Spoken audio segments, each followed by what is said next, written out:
I need to write something up for you to read because OMG. What do you mean by that? uh, that is okay. Real talk for a second, chat. Real talk. I'm gonna turn off the music just for a second so I can speak into your soul. Um, so there's a thing that I have been considering. Uh, I've been considering doing ASMR in some degree, shape, or form.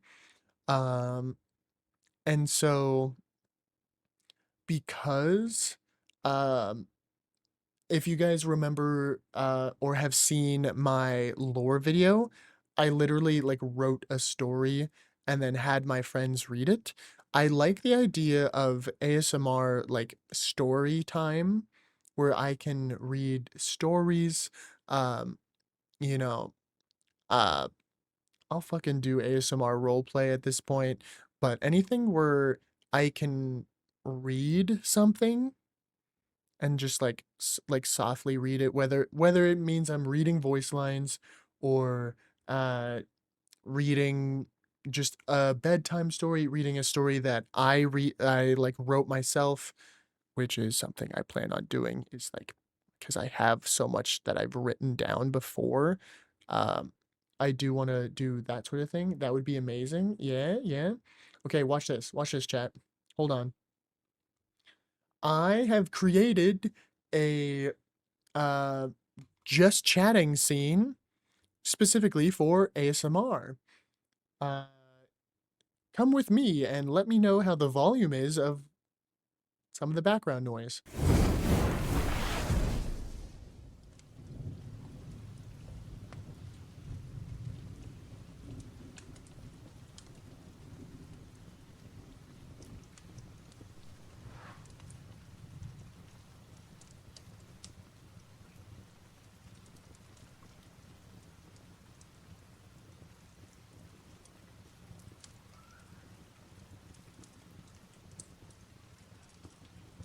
Sorry uh, for the ads.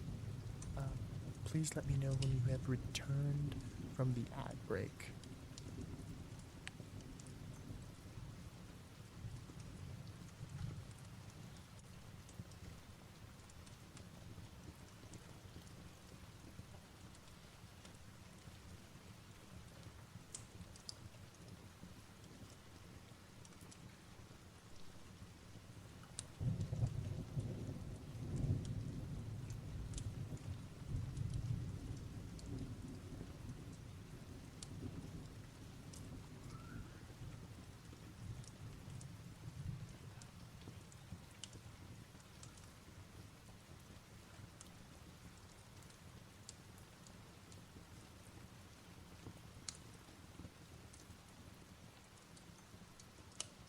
Okay. Hello. Hello, hello, hello.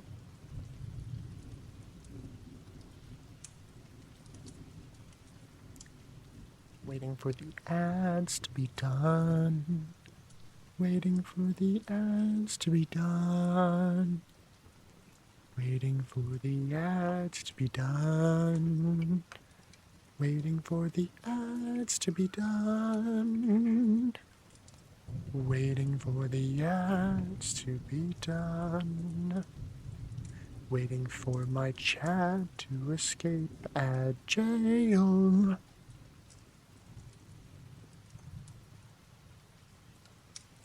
Waiting for chat to escape ad jail. Ad song, yes, ad song.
My dog just left dog cam as soon as I turned it on.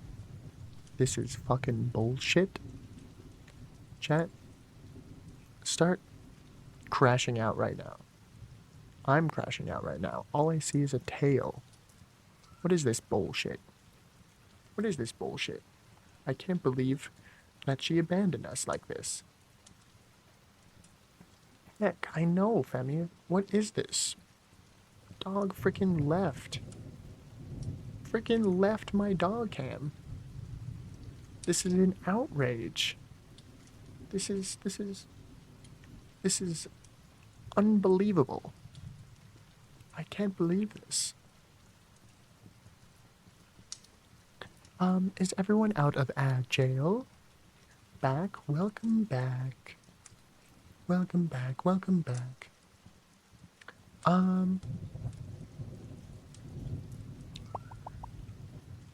So... Oh god. I almost ate my own hair.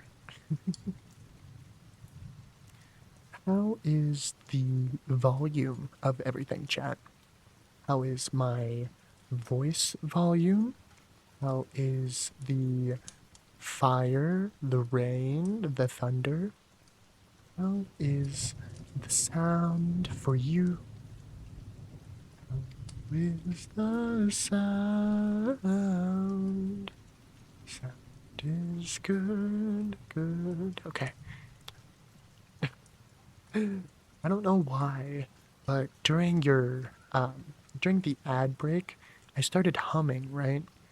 And the song that I was humming, I'm pretty sure is like Bowser's theme from Mario Galaxy, but that's where my brain started pulling notes from. Just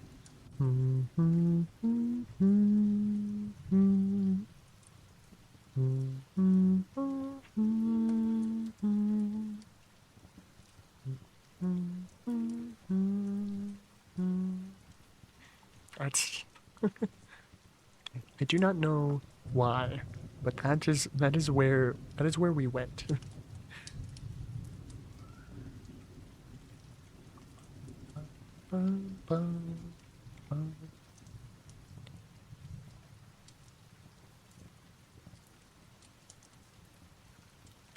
A purring or breathing for the dragon boy? Okay, let me try just what kind of breathing would you want? Would you want like guided breaths, like guided meditation breaths?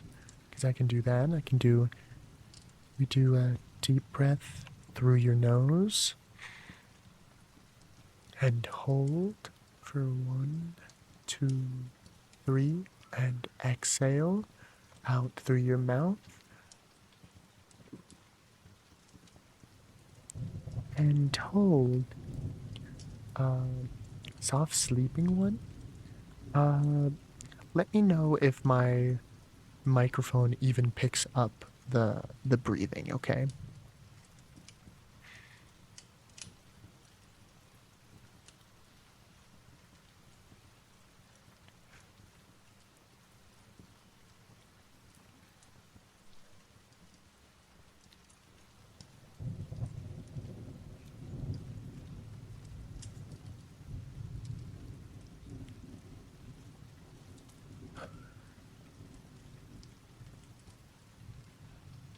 Don't hear anything? Hold on.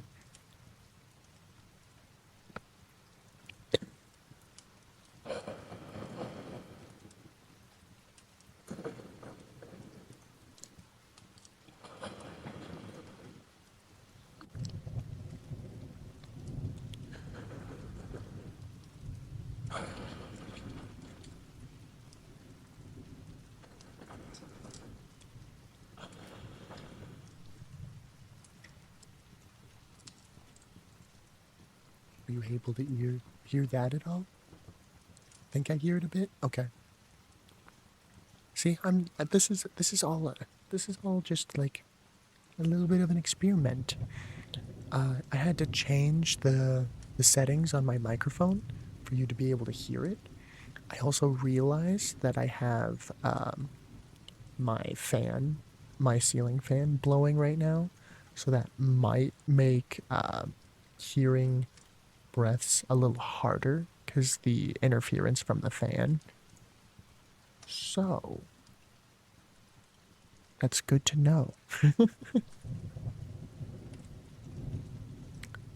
um, oh, I just cracked my neck again.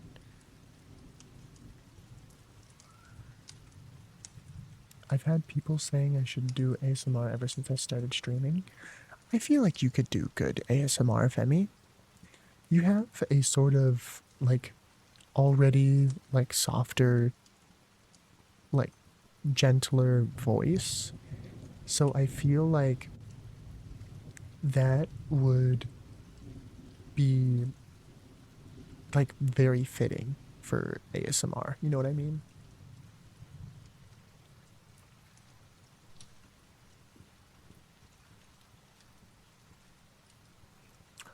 I don't know who Blanc is in terms of Hardtopia. I apologize, Eve.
Anyone recognize what that song was?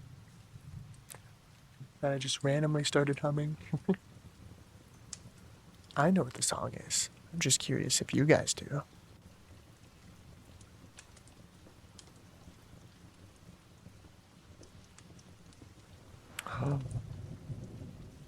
ASMR Redeem or ASMR Channel.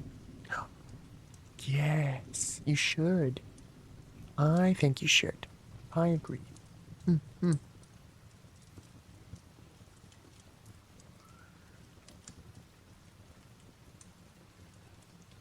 If you didn't recognize that song, the heck?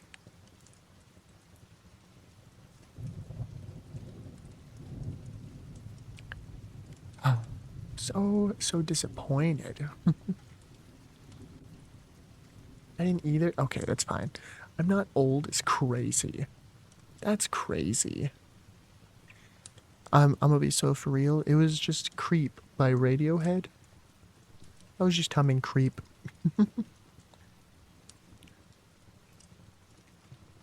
Creep, a weirdo. What the hell am I doing here? Don't belong here. Oh, oh, she's running out the door. Oh,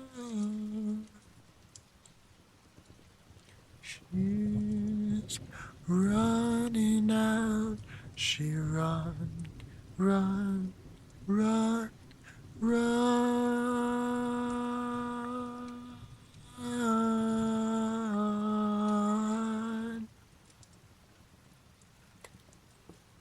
Run.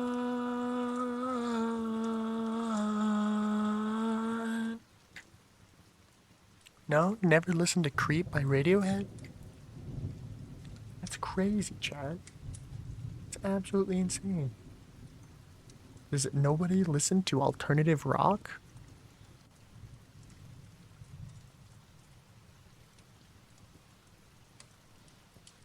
I wish I was special. Wish I was special. No, no. I'm not doing perfect with the lyrics or the notes because I'm doing it just off the top of my head, but come on, guys.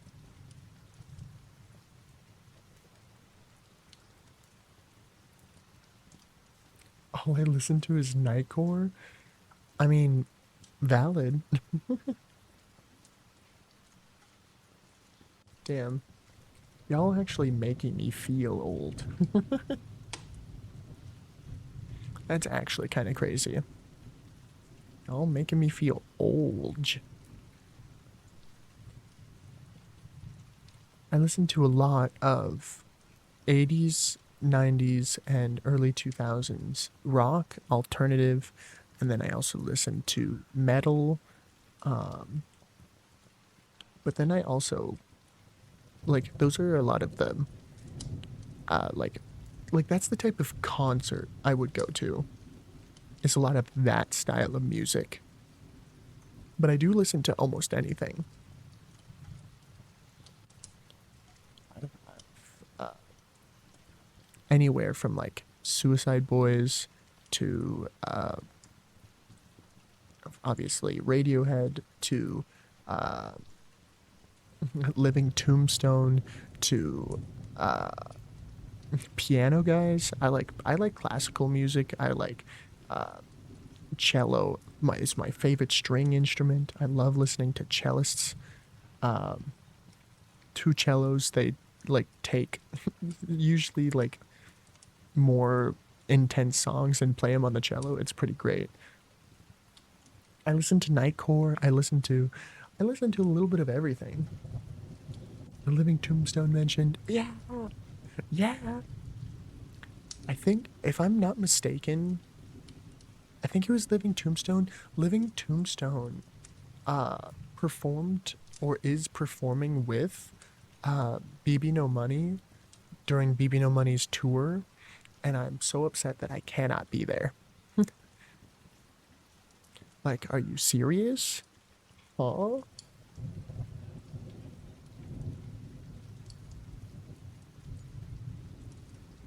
My taste is questionable? How so?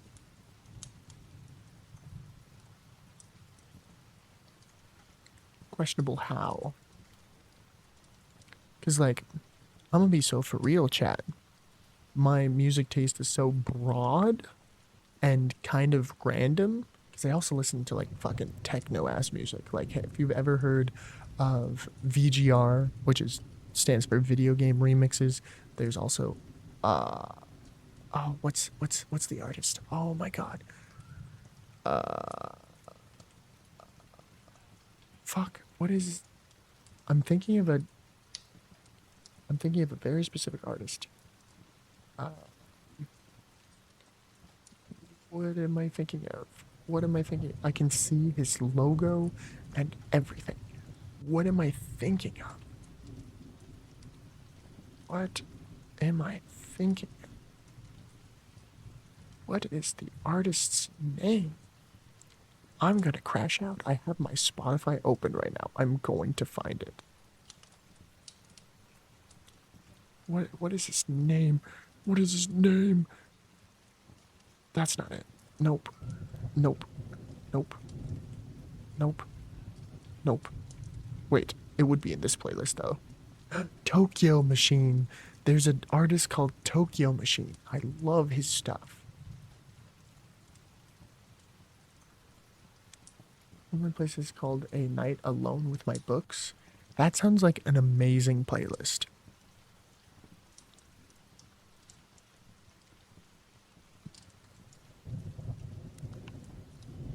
here, I'll go through some of my playlists here.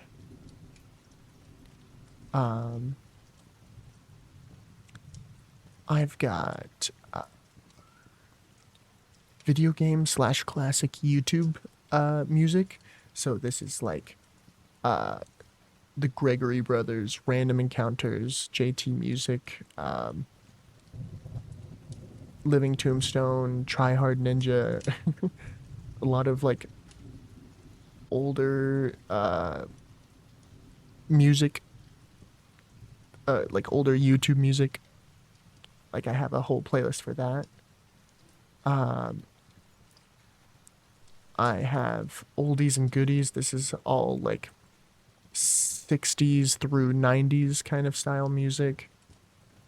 I got Elton John in there, got Queen, got Wham, The Temptations, Billy Joel,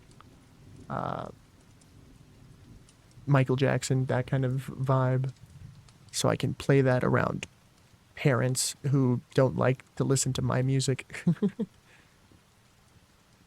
Parents and grandparents and family. I have a Minecraft lo-fi playlist because that shit hits. Have you guys listened to Minecraft lo-fi music? Holy shit, that goes hard. I have an upbeat playlist for like working out, which is a lot of techno music. Like I got Crab Rave in here. I've got the Tokyo Machine artist, you know, that sort of thing. Pegboard Nerds is another techno group. I have start parenthesis semicolon, which is a winky face. Some people would describe this as a sex playlist. Anyway, moving on. I have a playlist called Living in a Fantasy. It feels like the Ren Fair kind of vibe.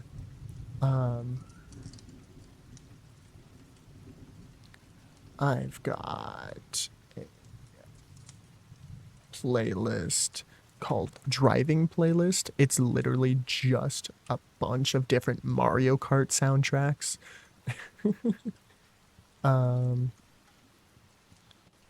I have a playlist that I've made with a couple other people. It's a collab playlist called Shrimpies.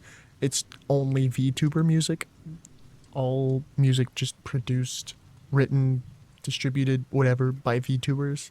So we got like Numi, Bao, Hololive English, you know, Gargura, Cotton, Nyanners, you know, Iron Mouse. I've got Rainy Days playlist, which is a lot of lo-fi. Here's where I have a lot of my Minecraft lo-fi, but it's also just like kind of chill vibes. This is also what I would call my Stardew, or not Stardew, but stargazing playlist. So if I'm stargazing, or if it's a rainy day and I'm just relaxing, this is the kind of vibe for that playlist.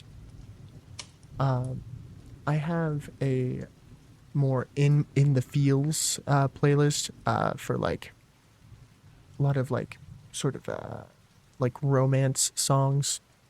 I have another sort of in your feels playlist, but it's like the exact opposite. It's the I hate the world, I hate myself, I hate everything. I want to either kill myself, or I want to destroy the world. There's that playlist. It's titled Some Sort of Way. It's got my emo, metal, rock, my angry music. It's got Corpse Husband. It's got My Chemical Romance, Disturbed, 3 Days Grace. Papa Roach, Corn. Hell yeah.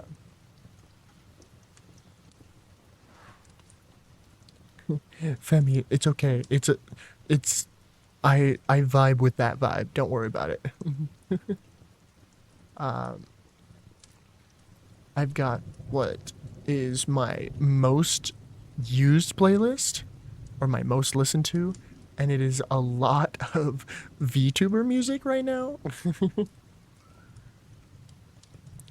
It's the playlist is titled My Unskippables.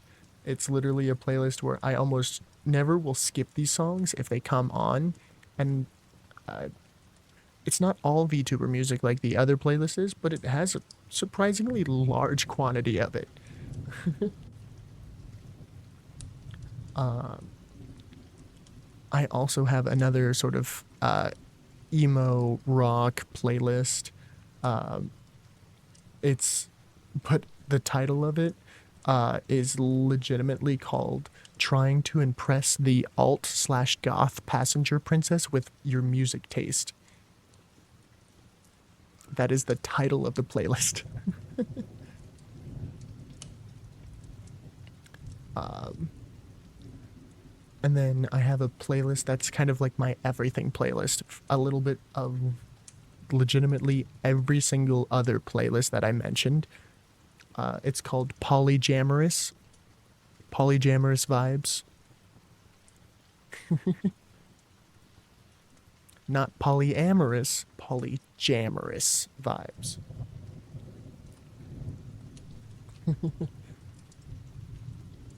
And then the playlist that I use for my lo-fi on stream is just stream friendly lo-fi / chill that I didn't make. It was someone else. That's on my playlists.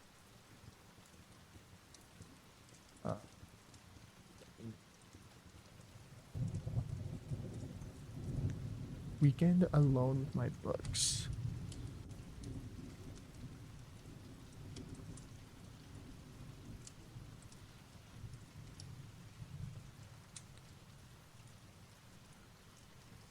Uh, uh, Eve, you should name this playlist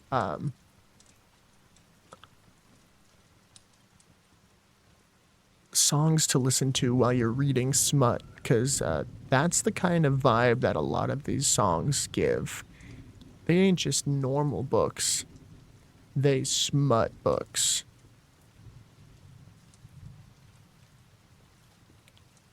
Sleeping with Moondrop just kind of sounds peaceful, but I also don't know if that's the vibe of the song.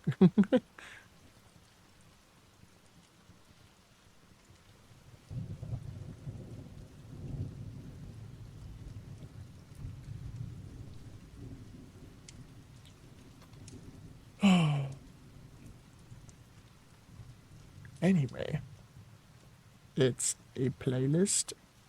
Ah, okay. That sounds like a cozy sort of vibe. Um,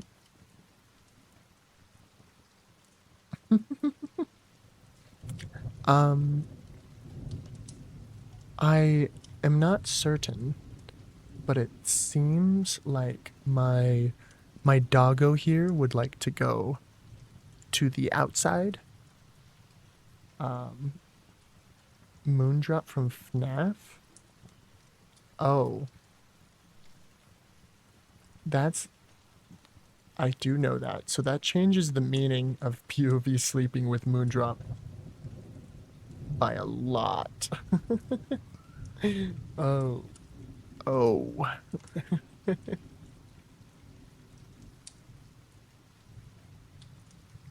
Um, not really. No, for how I interpreted it, yes, it does. Um, Chat. Well, um,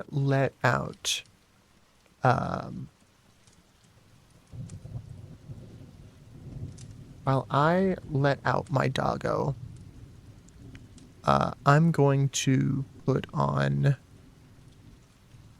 a playlist for you created by... Oh, stop it. Created by a VTuber. But on Smut, Eve, that is... I'm not trying to make everyone horny. I'm trying to give comfy vibes. I'm going to put on a... Nope, that's the wrong one. I want horny, then you've come to the wrong ASMR stream. That I don't know why it became ASMR, to be honest, but it's an ASMR stream now. God damn it. Guys, that wasn't the right song. That it did not stay within the album. There we go. Upon one summer's morning, I carefully did stray down by What the fuck? the walls of Wapping, where I met a sailor gay, conversing with a young lass who I apologize seemed to be in for pain, it playing saying, one "Well, young of the man, you go, lullaby I songs, fear you'll never and then immediately turning over to one of the metal songs. My heart is pierced by Cupid. I disdain all that I just... There's nothing I have console me, wireless but my headphones that I use with my computer, and the fact that I just suddenly heard... his Rah! hair, it hangs in ringlets. I was like, oh no, I knew what song was playing, because I really enjoy Cotton's music, but I was like, oh no, it didn't do the correct thing. I'm so sorry, Chad. Anyway. I was enjoying it? Okay, good. I really, really enjoy Imagine the Water that OB Cat and Cotton did together. A wonderful song. I really like it.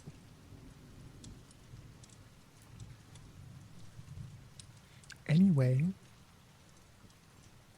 Oh, ouch. Ah. Turn it back on? No. Again, it's not the vibe that I'm trying to go for if I'm doing ASMR related things.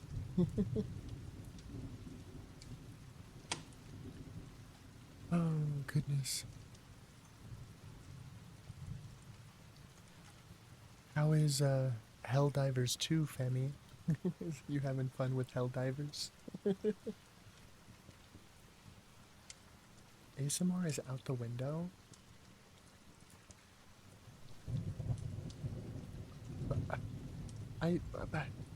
But why? How'd you know? Because I have Discord open and I could see Helldivers 2 as the game you're playing.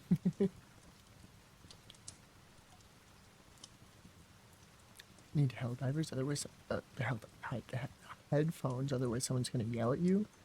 What?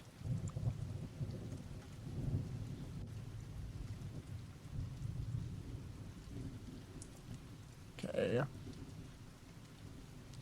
Show abs, then do distraction runs away. What? Gotta wake up Anna's horse cock chat. I got distracted when I miss. He's letting his dogs out.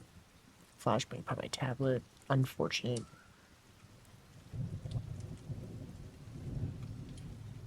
I don't know what exactly you wanted me to read, Eve, but I am caught up.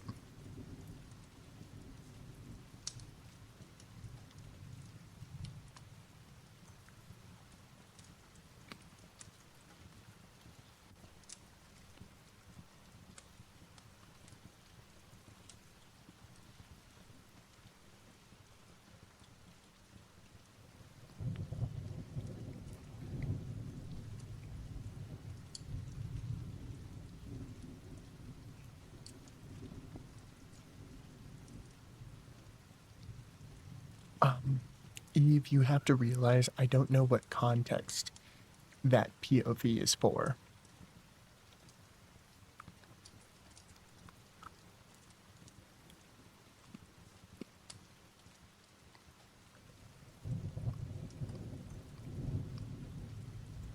Oh,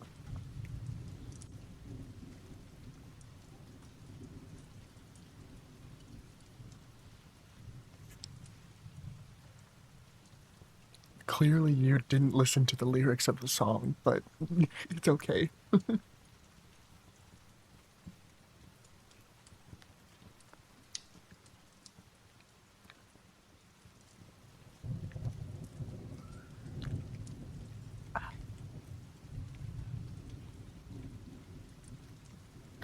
Chat, I'm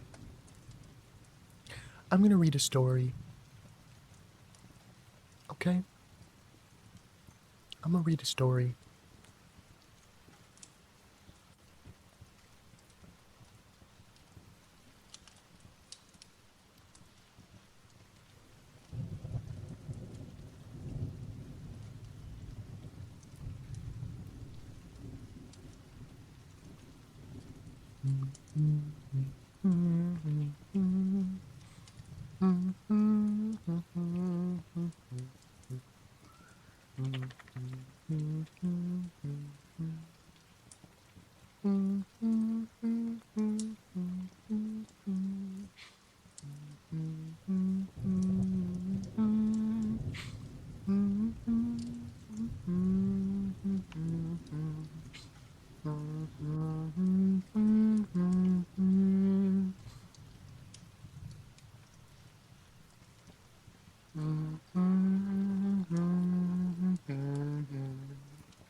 Okay. Jesus Christ, I need to turn this to dark mode or something, because goddamn, it's bright. You know what? It's helping with my face tracking.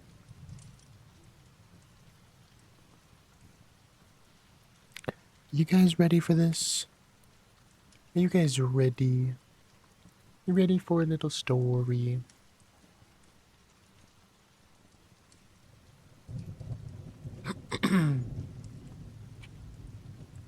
Oh shit.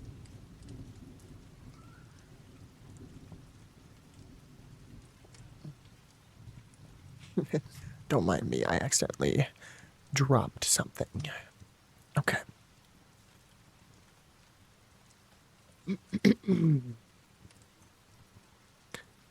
Once upon a midnight star, there lived an artificer by the name Aster Amaris.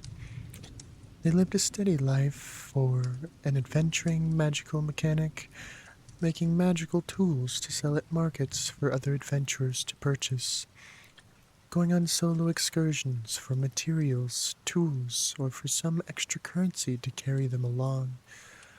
Aster always seemed accommodating to anyone they came across, from modifying their machines to better fit what the customer wants, or working with items the customer already holds. They were devoted to helping others. One fateful night, Aster was tasked to enter an enchanted forest for a few plants with magical properties that would aid in some future projects. In the process of exploring this forest, Aster came across another person wandering the woods.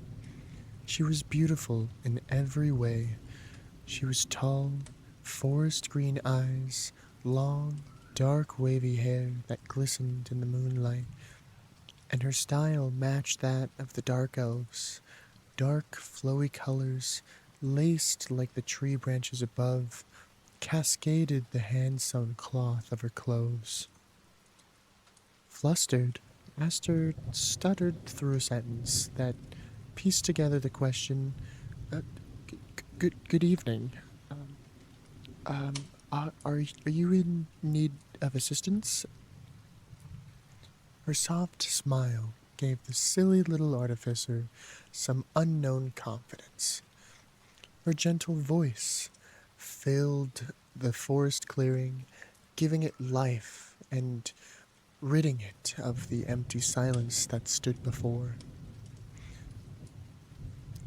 Now that you mention it, my home is in need of some care, and I sense that you may be of good use. She reaches out her hand. Down bad, same. For real. Aster knows the reputation of the Fae along with their vast set of capabilities and knows to take precautions around them, watching every word they use to ensure no name is ever brought to life. However, they've never refused to help someone in need, regardless of who they are. Project after project, through season after season, they worked together on creating a stronger haven within her forest dwelling, improving not only her way of living, but the animals, plants, and that of her fellow neighbors. Other Fae seem to have taken a liking to Aster as they seem to serve everyone's needs, but Aster themselves favors the one they met first, which they learn is known as Eclipsis. This group of Fae adorn the dark elvish clothing as not only do they worship nature, but also the connection it has with the sky and the weather it brings. Many of these local Fae adorn titles associated with the sky, space, and harsh conditions such as Stardrop, Wildfire, Tempesta, and, and Ayugul. The relationship between Eclipsis and Aster felt almost faded as their names intertwined, with Eclipsis being associated, or sorry, with eclipses being associated with when a moon or other mass casts its shadow onto a planet, and Amaris's name meaning child of the moon. Eclipse. Uh, God damn it. My bad. Eclipse seemed to interfere with Aster's life and set off a set of events Aster never expected. Though that isn't the only irony these faded names came across. The pair seemed to grow a bond. Aster slowly but surely fell in love with Eclipsis, and she, in turn, became possessive over her happy little helper. Aster decided one day to give Eclipse their name as a gift for someone they had fallen for. This offering greatly pleased Eclipse, as it was truly her goal all along. Though their journey together, through their journey together, she did find it took hardly any persuasion to get her little errand runner to work. And so the power and control of the name felt almost unnecessary. From this, she found herself growing saddened by her motives and realized how touched she truly was by Aster's gift. Though she was granted power over Aster's being, she rarely used it and began falling for Aster herself. But fate had something in store for the two of them as their bond grew. A dark day had fallen upon their forest dwelling, as one day the moon's path collided with the sun's light, creating the first eclipse of Aster and Eclipse's collective lifetimes. With it, Eclipsis took it upon herself to be as close to nature as she could, isolating herself from everyone but the trees and the animals. Uh, Aster took it upon themselves to work on some new projects until disaster struck their homes. For the past few months, when they weren't helping someone directly, Aster took it upon themselves to work on projects they felt would add to their thriving community, from creating small contraptions for convenience around the house or yard to constructing systems for the community like endless power supplies and defenses to keep the community safe and allow everyone to happily thrive. Today they wanted to create a lighting system within Eclipse's home that mimicked the outside eclipse. While they worked, however, a new shadow fell among the land as a dragon had descended upon the dwelling, with a look of hunger in its eyes. Its body glowed a purple shadowy light amongst the dimly lit sky, as heat built up in its vast lungs. A blinding light of purple and blue flames bursts from the jaw of the Goliath, raining hellfire onto the peaceful forest dwelling. Aster had prepared magical defenses months prior, but was unsure if it would last under the power of the dragon. Little by little, the fire seemed to etch itself closer to homes, as the invisible barrier keeping everyone safe slowly seemed to shrink away, growing weaker and weaker with every blast. As the generator powering the shield slowly deteriorated, Aster's mind begins to race. Hunger? Oh, nah.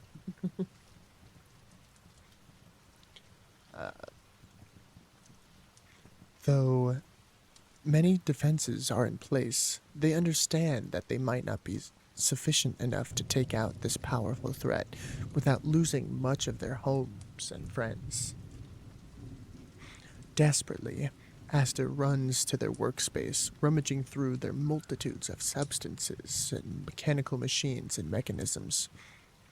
Insufficient option after another, Aster begins feeling the heat from the dragon above. With time running thin, Aster finds two of the most unstable substances they knew, with the capabilities to destroy a city, or possibly stop a city-level threat. The second these two substances meet, they react, which creates an issue. There is no safe and fast way to deliver this blow to the dragon, not with the little time remaining. There wasn't enough time to prep a proper mechanism that would allow the substances to meet at the perfect time, protecting the homes while taking care of the threat. Aster would have to do it by hand, directly onto this dragon. They can't risk losing everything they have here, even if it means risking their life. They had engineered blast-resistant armor coverings, but with the power of the explosion that is to come, there was no guarantee of survival. As Aster ran out, Eclepsis was outside, ushering people inside their homes. Though she isn't familiar with what Aster was holding, she sensed their intentions. There is a moment of silent eye contact shared between the two of them. A million words were shared in that moment, without a single sentence spoken. And as a tear begins to fall down Eclepsis' cheek, she smiles the same soft, gentle smile they met with, and speaks the simple yet powerful phrase, I love you.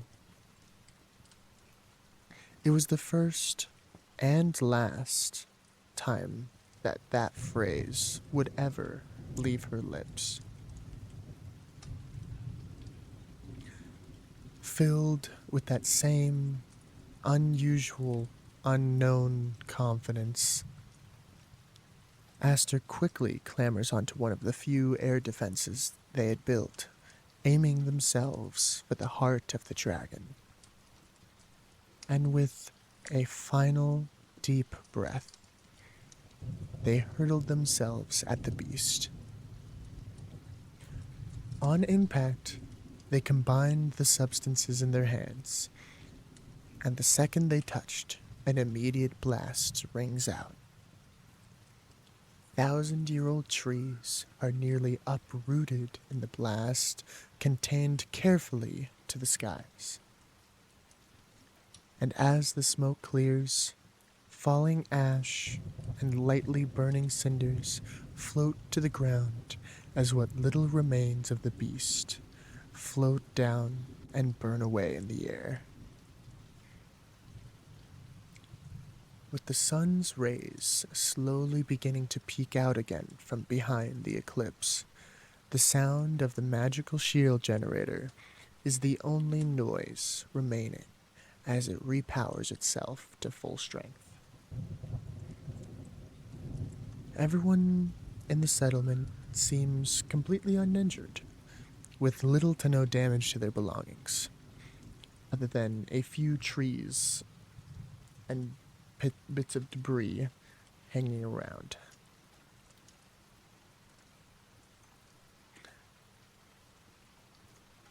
After a quick check on her neighbors, Eclepsis headed towards what remained of Aster.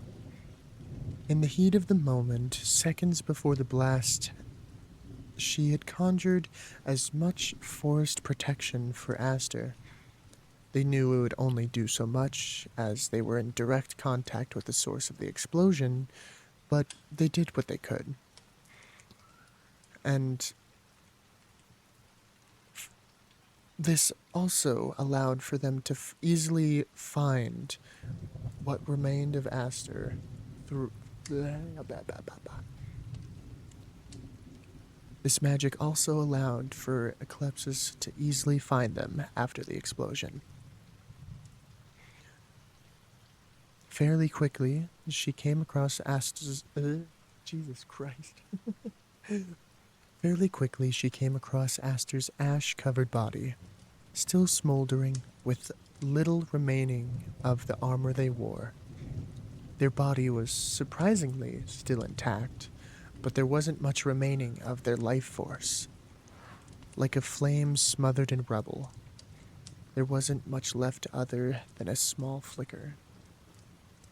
Thank you for the hydrate.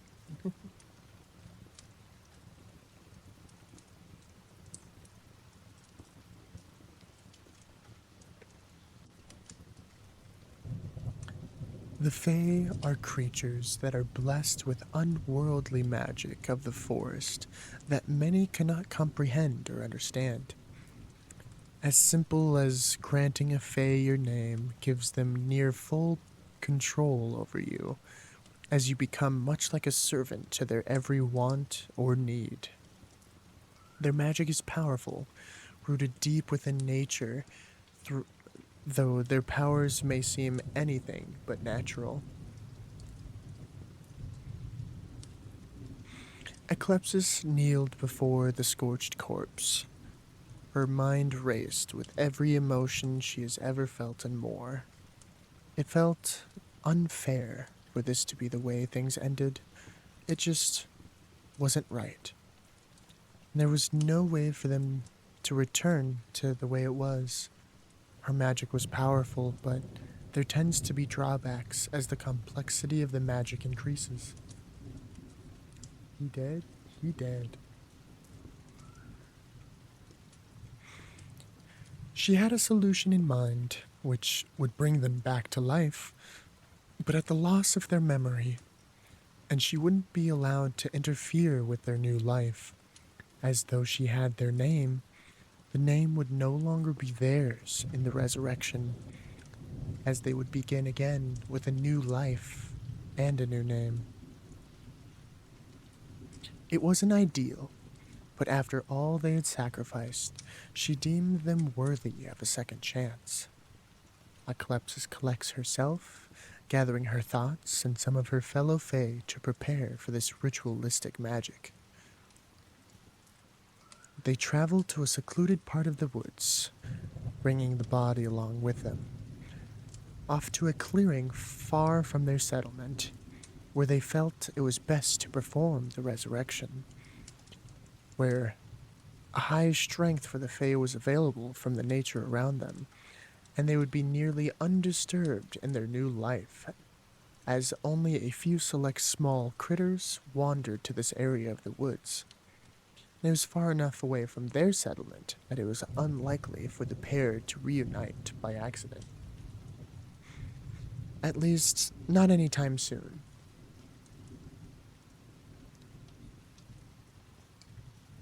She may not be able to interfere with their new life, but nothing said they couldn't meet again and reestablish a connection. It just had to be the will of fate rather than direct intervention. The group circles around the body and silently begins reaching out into the world around them, drawing in the life of the beautiful nature surrounding them, carefully giving it to the body. Some of the grasses directly touching the body lose their bright green coloring, as if the life itself had seeped into the skin that it touched. As they finish, they quickly stand and disappear into the woods, with only Eclipse looking back to make sure they start waking up from their impromptu sleep.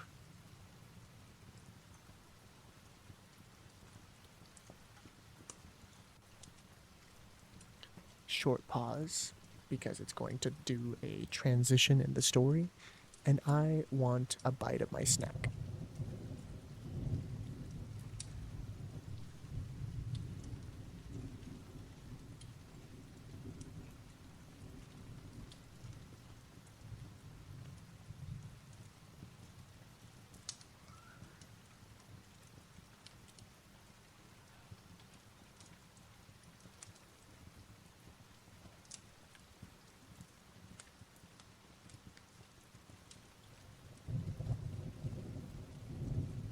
All right.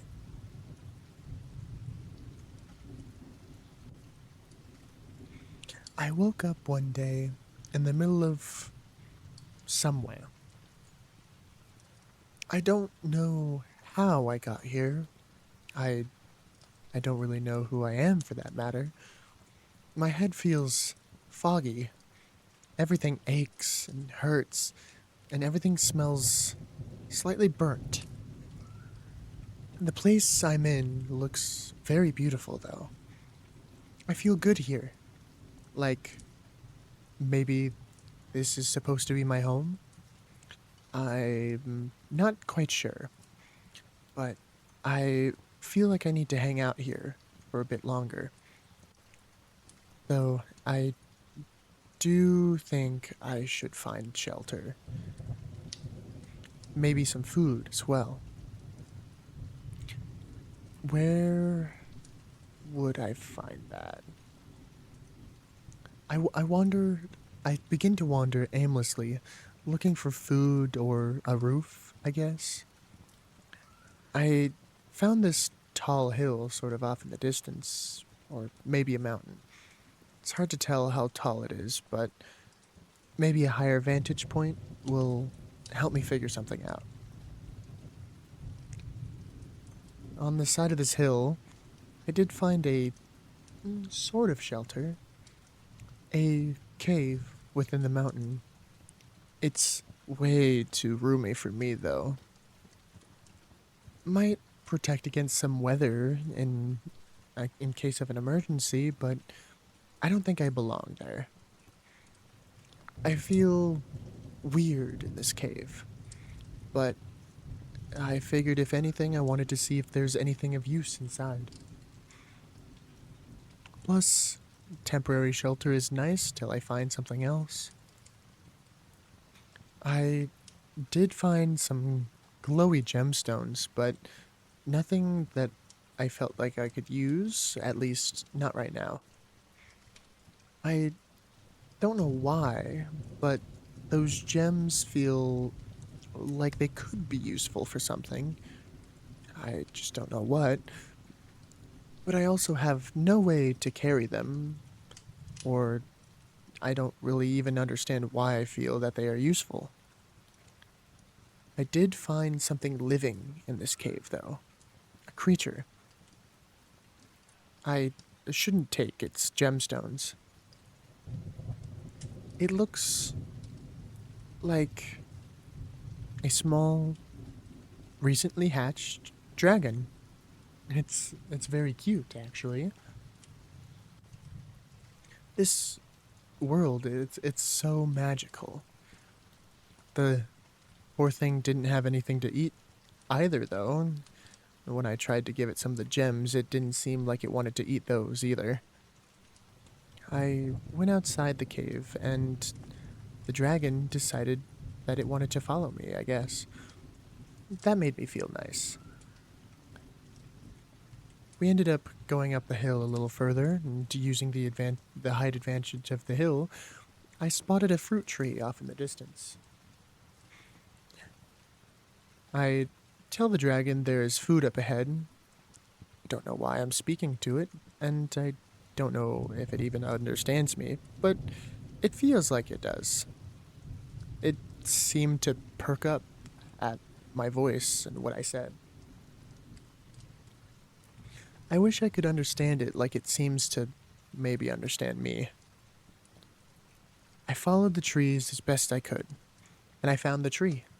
There was a lot of fruit. Some of the low-hanging ones I managed to quite easily grab and take a bite out of.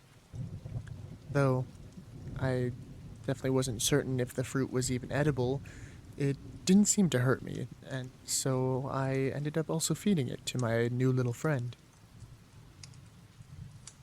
He was very happy about it. I'll collect a bunch of these for later. Maybe I can mash these up and make them into smoothies or jams. I think we'll be alright. I have a good feeling about this little one. He seems to be happy to have found me. And I just hope that I didn't take it away from its family.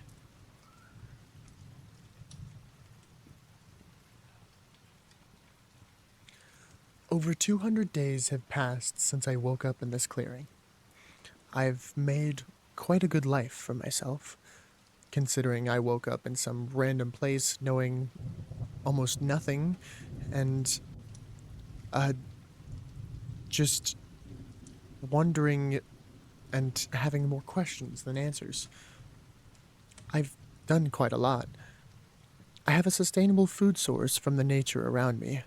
I've created gardens to continue to grow more food, and even managed to create an enclosure that regulates the space inside to keep growth year-round, regardless of season or cold. I feel like I must have been some sort of gardener at some point in my life before the clearing, or some sort of creator at some point in my life, because tinkering and making things seemed to come easy to me, and it was enjoyable too. My little companion, who I've given the name Jamber, has been comfortably living with me since our humble beginnings. He's even begun flying about flying around my shoulders height, and can even breathe little purple flames. He's helped me with cooking and heating, and we've become great companions. He seems to really understand me perfectly, and honestly, at times, I feel like I can understand him myself, though I can't quite describe how that feeling works.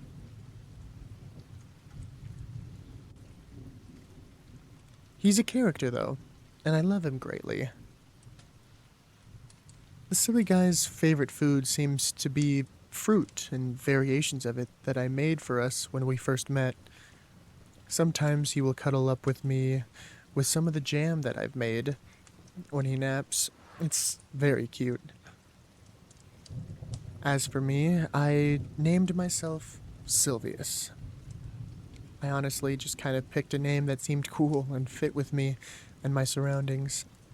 It's a bit silly, but I think it works. And though I'm living comfortably and happy, I do want to learn about my past. Maybe discover who I was in my old memories.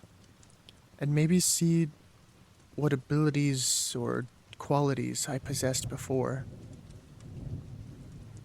Every once in a while, I have these very vivid dreams.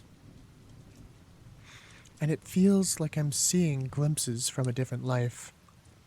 I can hardly remember the details, but it feels like if I could see more or remember more of those dreams, I could see who I was or where I came from.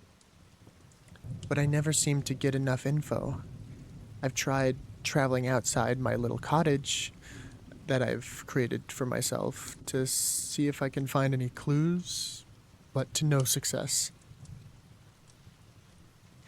I have at least stumbled upon some cities and civilizations and learned about life outside of the woods, like technologies and magics, and have been able to use some of it at home, but I really haven't discovered anything about my past.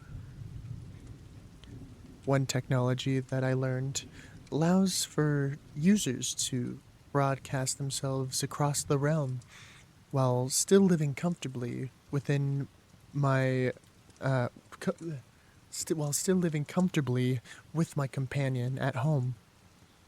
Creatures and other people alike can scry in and talk to me through written messages and watch as I go on adventures created by others.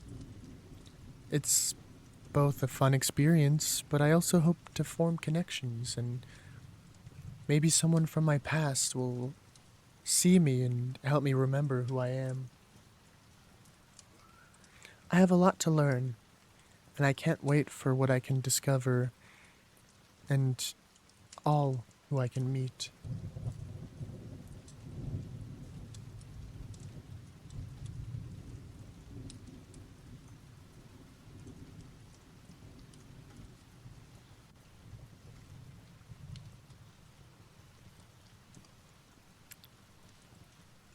So, as some of you guys picked up, that was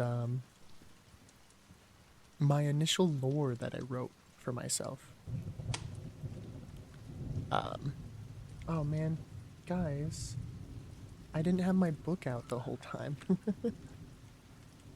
Oh yeah, it's all coming together. I want to be part of lore. Um, Technically you are. Having lore couldn't be me. You guys are all part of the lore.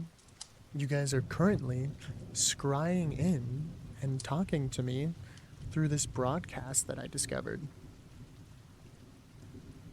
Like I said at the very end, I discovered a technology that allows myself to broadcast myself and my adventures to a large public space where people can scry in and talk to me through written messages. That's you guys. You are the scryers. You are the other adventurers that is talking to me. Now, technically, there is more story. I have written more. I've actually written a lot more. And some of it jumps around in time. However, the part that I would want to read next doesn't feel appropriate yet because there was something that I wanted to accomplish that I haven't yet, but I hope to soon.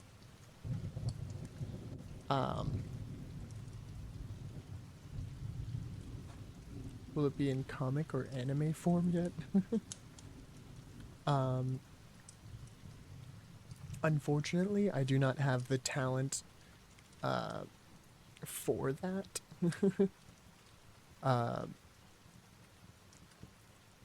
But if I someday gain a lot of money and am able to pay animators or artists to enough extent where I could do that, that'd be sick.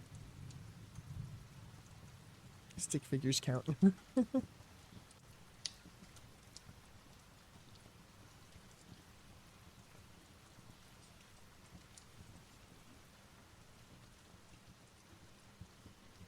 um, anyway, um,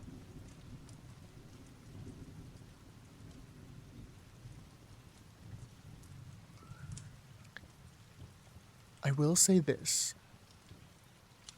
Since Arrow, since you are an artist, um,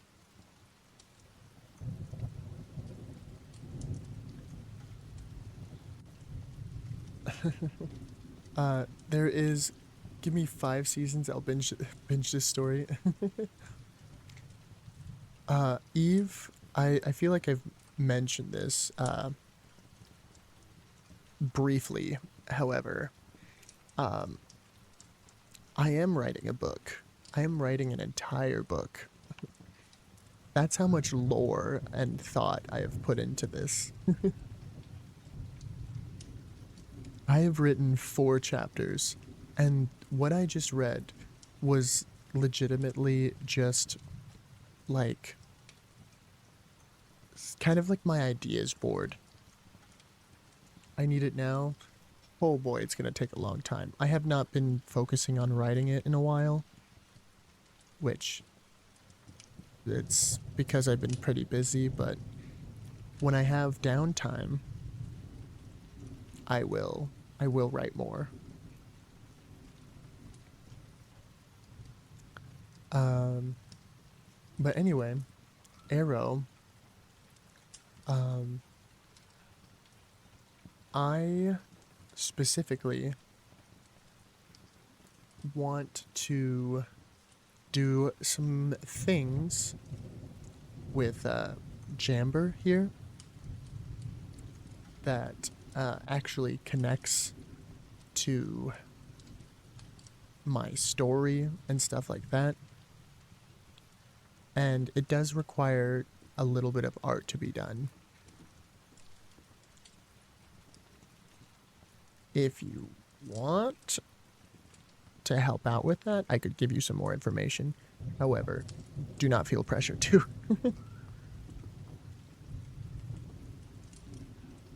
Honestly, you streaming as you write with just a playlist in the back would be cool too. That is something I've considered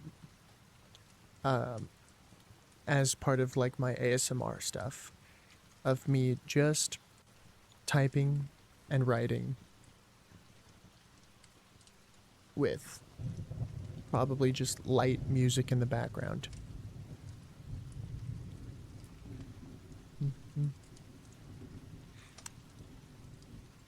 Work stream? Yeah, pretty much. Flashbang my fucking self. I've been typing this story, and it is 12 point single space, or 12 point font, single space, um,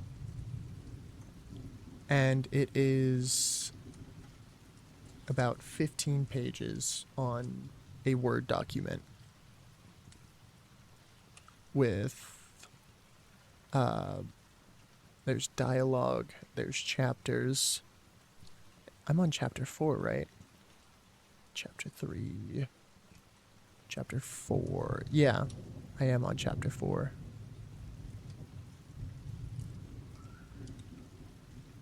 Guess who's backy? Hi, Sylvia. Hello, hello.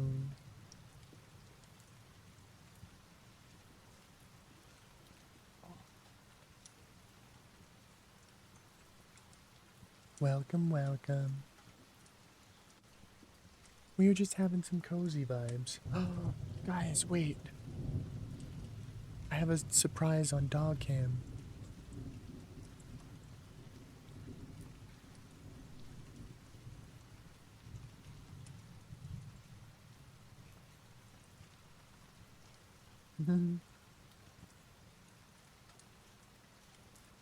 It's sister. I've swapped dogs.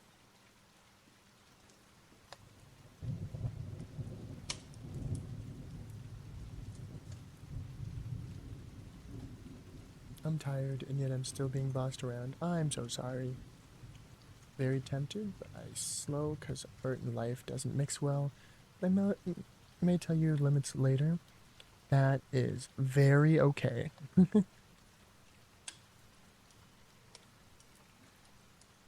Anna is awake too. I know. I know. I have messaged Anna.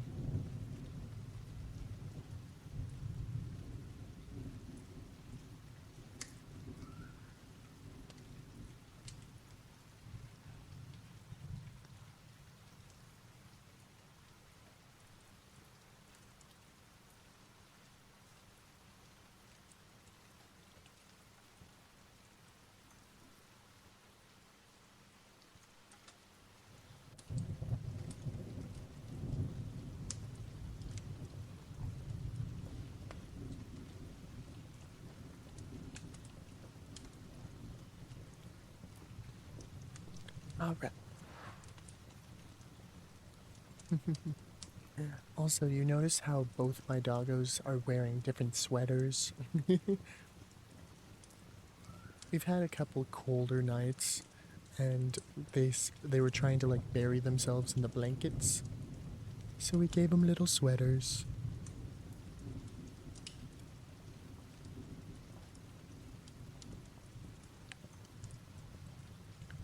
Um. Anyway, so the bit of oh goodness, you can tell how I'm even getting flashbanged because the doggo's getting flashbanged. Um. The uh, the part that I read for you guys uh, is pretty much a longer version of the uh, my lore video that I did. Um, it's not even sweater weather for me. It can be 30 degrees and I'll be wearing a t-shirt. It's bad. Anyway, um, the bit that I read you guys is literally like the template that I used for my lore video, which my lore video is just a shortened, like, probably, like, kind of more organized version of this. You did a vid? I'm look for it. Here, I can, I can send it to you. I can send it straight in chat. Uh, get shareable link.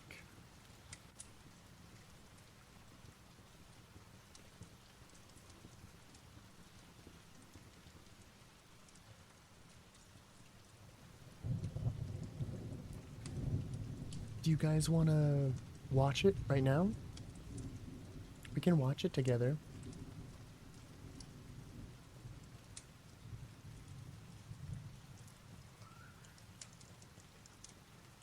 My greed is being indulged. Hold on, I'm gonna unflashbang myself. Do you guys want to watch the video right now? We totally could. We totally could if you guys wanted to. I literally have a scene on my OBS that's in all caps called The Lore.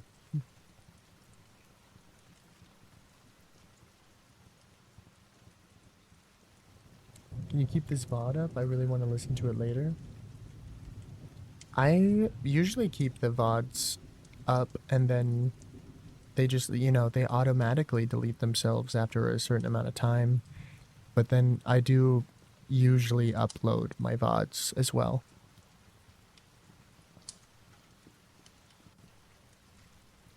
So the answer to your question is probably. I'm a sucker for lore. Here. Here, chat. Here, chat. Here, chat. I get small. I get small. I go in corner. I'm sitting very small in the corner. Apologies in advance. Loud transition. Hey, Jamber. I'm back.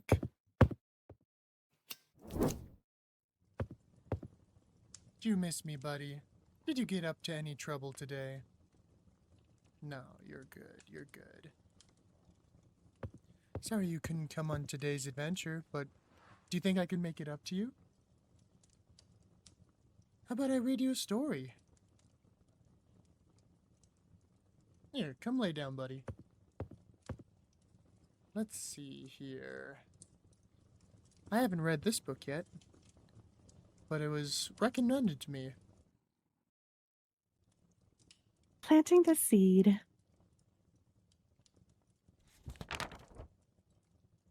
Once upon a... Midnight Star.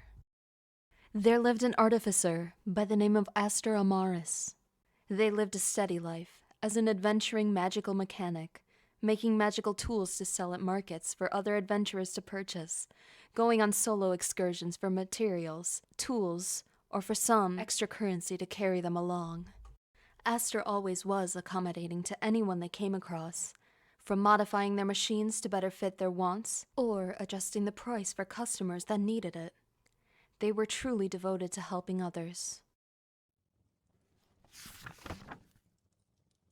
One fateful night, Astor was tasked to enter an enchanted forest for a few plants with magical properties that would aid in future projects. While exploring this forest, Astor came across a beautiful fae. She was tall, with forest green eyes, long, dark, wavy hair that glistened in the moonlight, and her style matched that of the dark elves. Dark, flowy colors, laced like tree branches above, cascaded across the hand-sewn cloth of her clothes.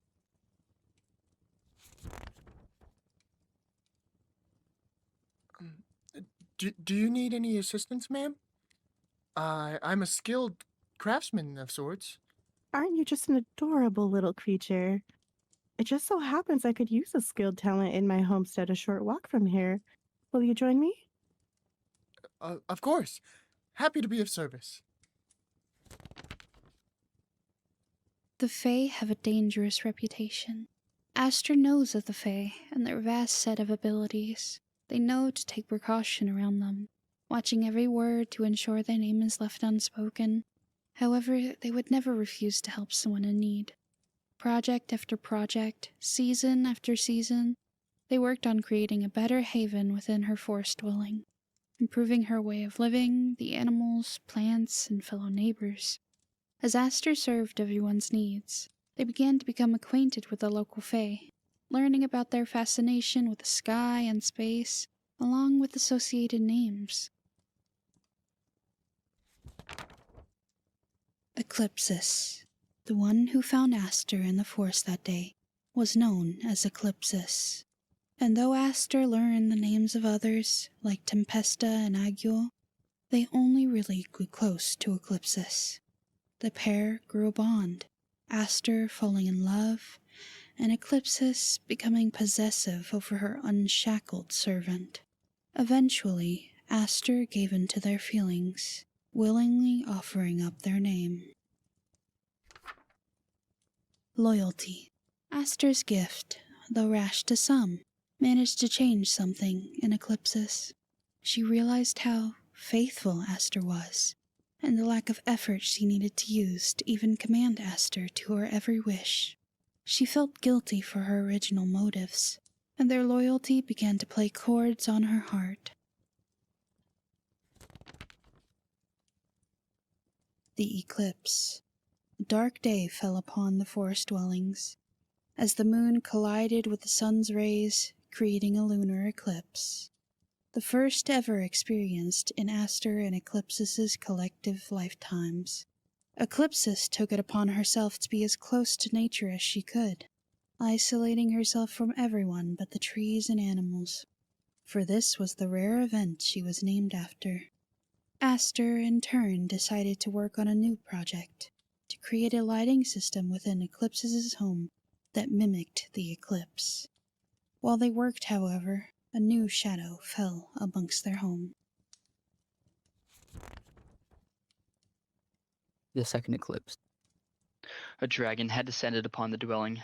Its body glowed a purple shadowy light amongst the dimly lit sky, as heat built up in its vast lungs.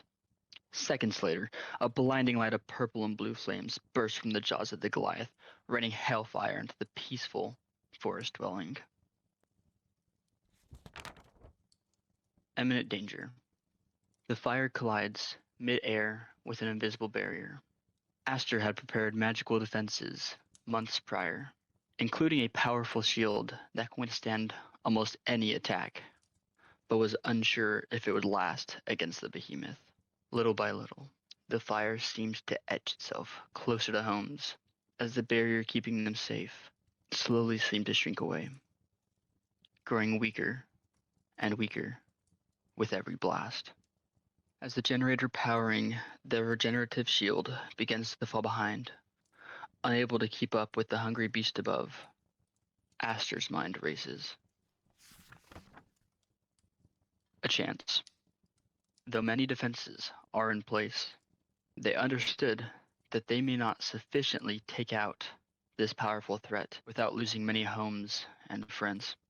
Desperately, they began rummaging through the multitudes of substances and mechanical machines and mechanisms, searching for any glimmer of hope. Insufficient option after another, Aster begins feeling the heat from the dragon above. Time was running out. Aster finds two of the most unstable substances they know, with the explosive capability to destroy a city, and by that logic, possibly stop a city-level threat. The second these substances meet, they react, which also means there's no safe, stable, and fast way to deliver this blow without fear of accident, or simply missing. Aster quickly concludes they will have to deliver the blow by hand directly onto this dragon. They can't risk losing everything they have here, even if it means risking their life. A last glance. As Aster ran outside, they found Eclipsis was ushering people inside their homes. Though she wasn't familiar with what Aster held, she sensed their intentions. A moment of silent eye contact is shared between the two, and yet a million words were exchanged. And as tears begin to fall down Eclipsis' cheeks, she smiles the same soft smile they met with and simply says, I love you. It was the first and last time that phrase would leave her lips. Filled with newfound confidence and bravery, Aster quickly clambers onto one of the few air defenses they built, aiming themselves for the heart of the dragon. And with a final deep breath, they hurtled themselves at the dragon. On impact with the dragon, Aster allows the substances to touch one another, and in an instant, an immense blast rings out.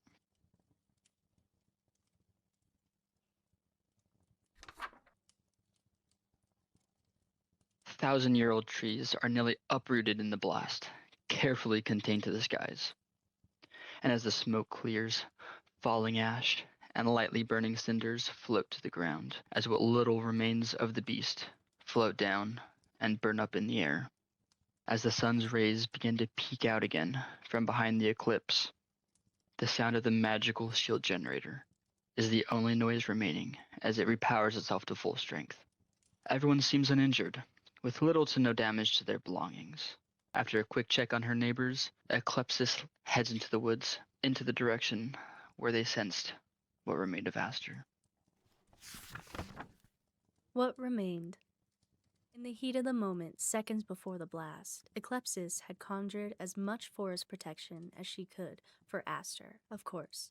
She knew it would only do so much, as they were directly in contact with the source of the explosion, but they did what they could. Quickly, she came across Aster's ash-covered body, still smoldering with little remaining of the armor they wore. Their body was surprisingly still intact, but there wasn't much remaining of their life force. Like a flame smothered in rubble, there wasn't much left other than a small flicker.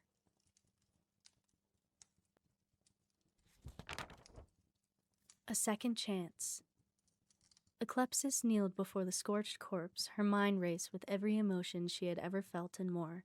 It felt unfair for this to be the way things ended. It just wasn't right. And there was no way for them to return to the way it was. Her magic was powerful, but there tends to be drawbacks as the complexity of the magic increases. She had a solution in mind which would bring them back, but at the loss of their memory, and she wouldn't be allowed to interfere with their new life. As though she had their name, the name would no longer be theirs in their resurrection. They would begin again with a new life and a new name. It wasn't ideal, but after all they had sacrificed, she deemed them worthy of a second chance. The Fae are blessed with unworldly magic. Eclepsis, gathering her thoughts and her fellow Fae, prepare for this ritualistic magic. They traveled to a secluded part of the woods, a clearing far off from their settlement, where they felt it best to perform the resurrection.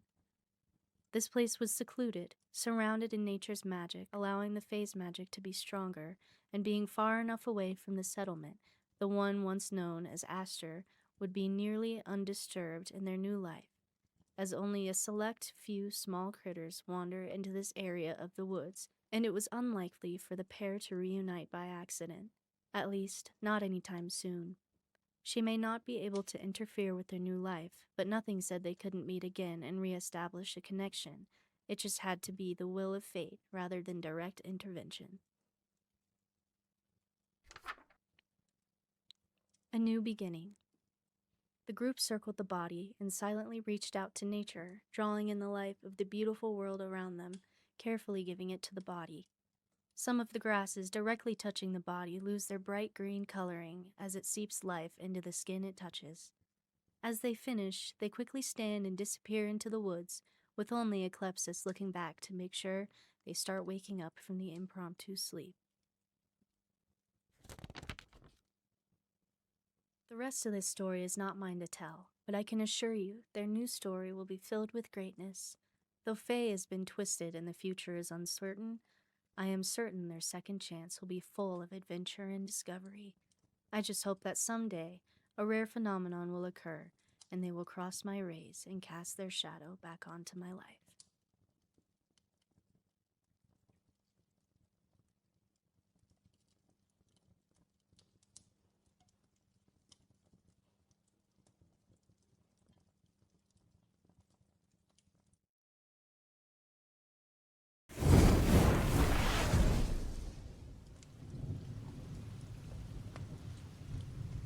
Hey, chat.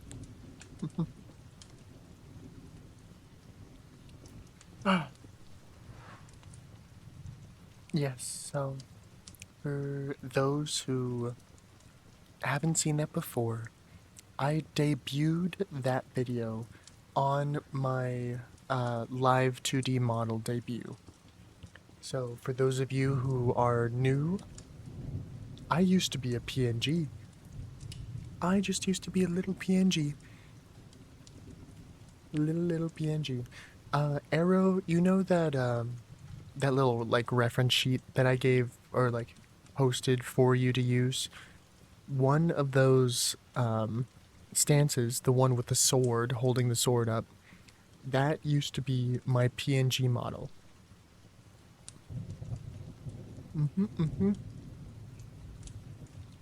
See.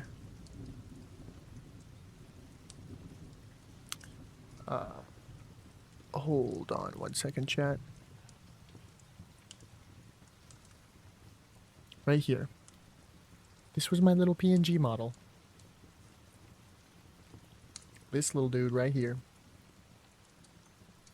This used to be how I existed. And then I became this. And on the day I became this, I posted that video, showed it off for the first time. And yeah, the rest is history. So let me adjust camera so Doggo is more in view.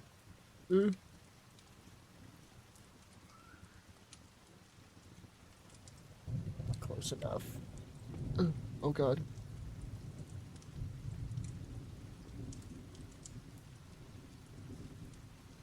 Oh god damn it. Anyway, yeah.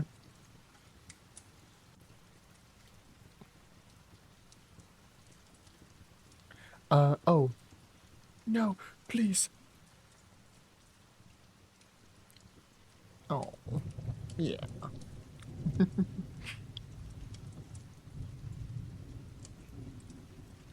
Oh, shit, what was I gonna say? Oh,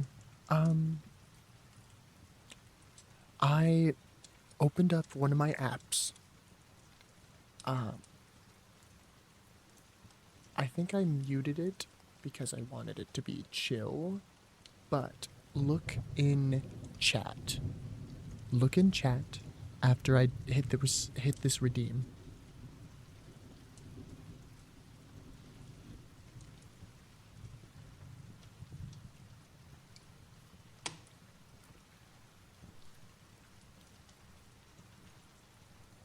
Did you guys notice something? Did you guys notice something?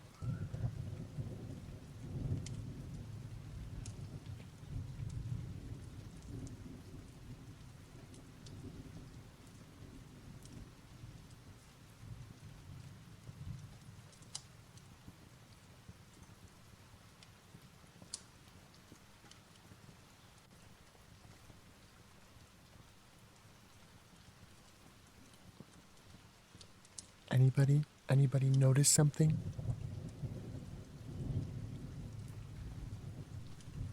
Anybody notice something in chat specifically?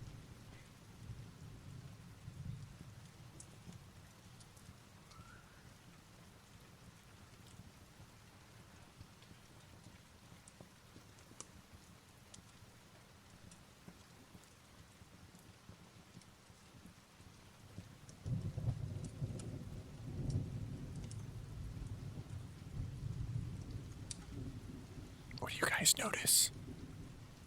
What do you guys notice?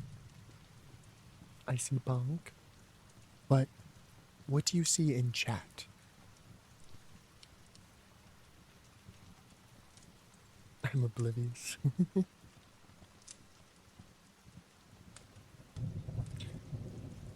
Here, arrow.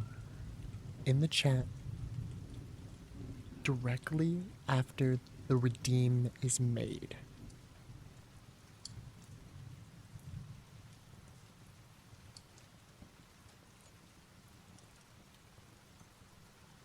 There is a mod. Look at the mod.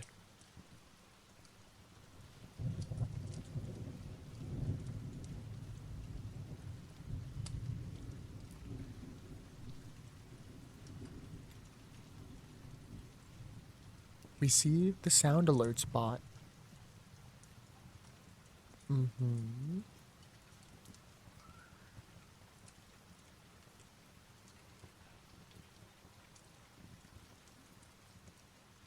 The name is evil.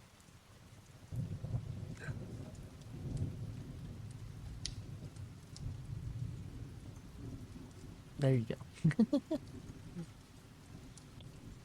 Mhm.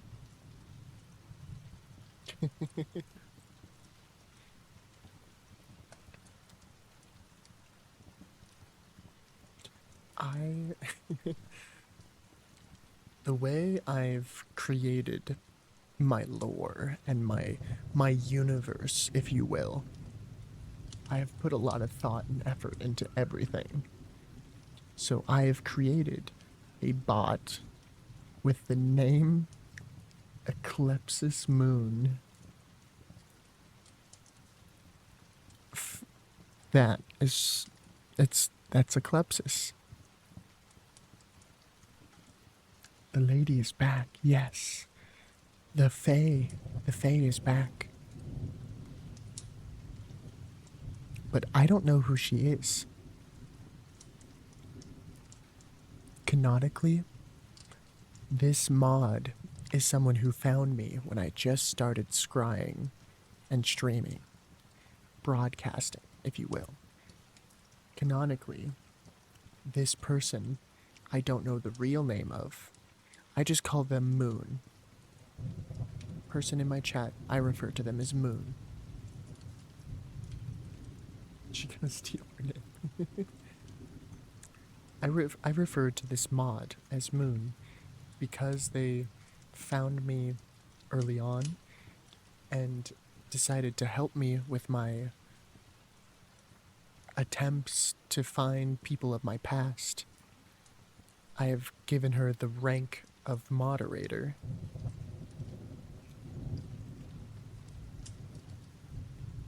And so now she's here, always lurking, always watching, and helping out. Canonically, that is how the story is. I I I do not know who Aster Amaris is. I do not know who Eclepsis is. These are names I've never heard before, though I've heard them in story. In this story from this book that I not sure when I got it, but I have it. I have this book.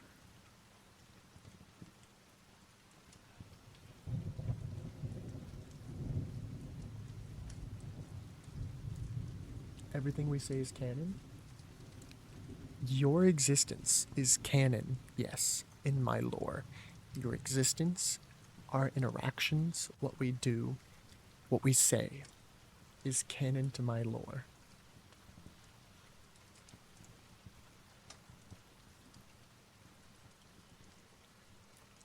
You are actively a part of my story. 'Cause, of course you are. It wouldn't make sense for you to not be a part of my story.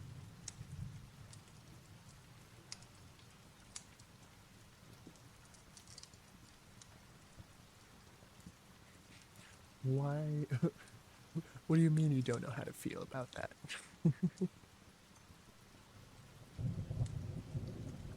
Also, um,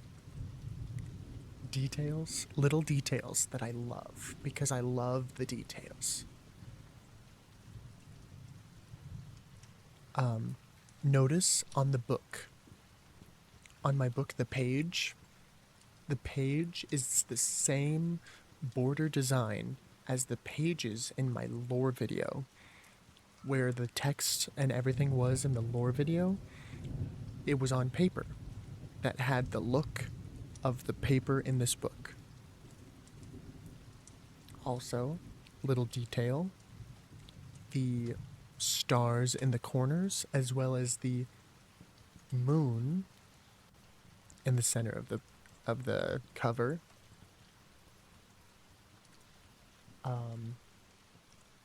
Because, of course, this book was told, like this story was told by Eclepsis, and her symbol would be a moon. So Anna Horsecock is canon. Yes, you saying that to me and me responding is canon to my story.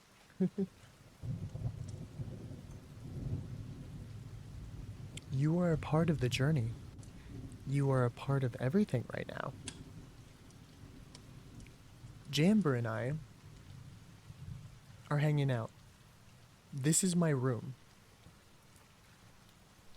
All around me is my room. That fire that he's chilling next to is one that he lit himself.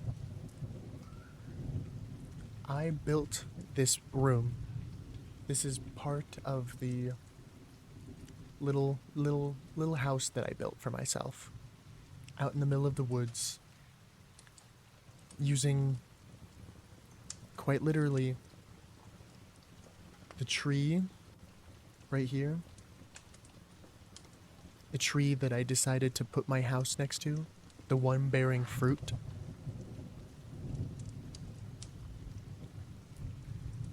These plants around me, ones that I planted myself, are growing books, stuff I collected, stories that I found, some that were written, some that were given to me, including this book that I'm holding.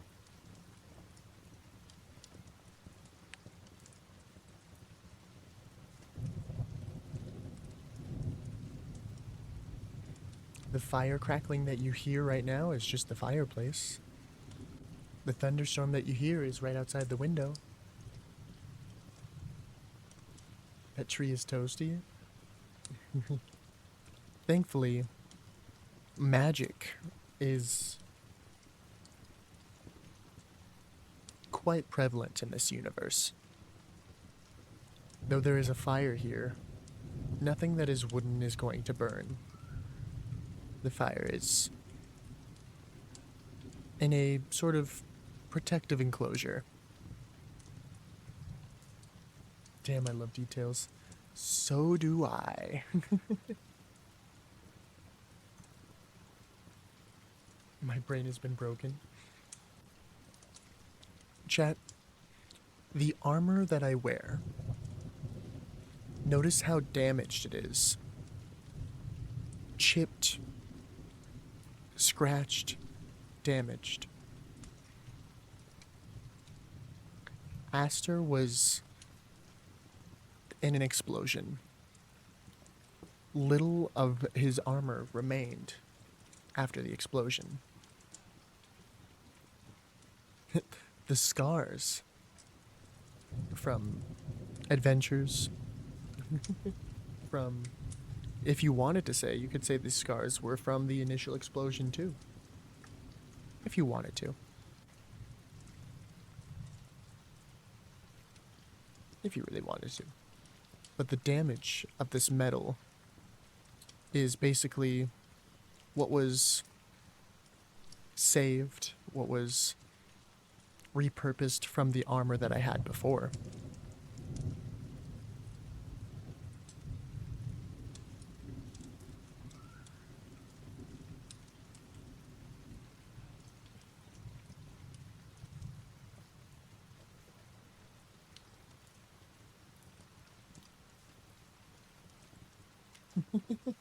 Oh yeah, under the redeem. You like that? You guys should read some of the things. Like, first, my first redeem. You're the first to arrive, adventurer. Congrats. The second one, close second. Welcome in, adventurer. Third is, try to get here soon, but thanks for arriving. No, I'm first. Expose the true first person to stream. Definitely wasn't stolen from on a whim.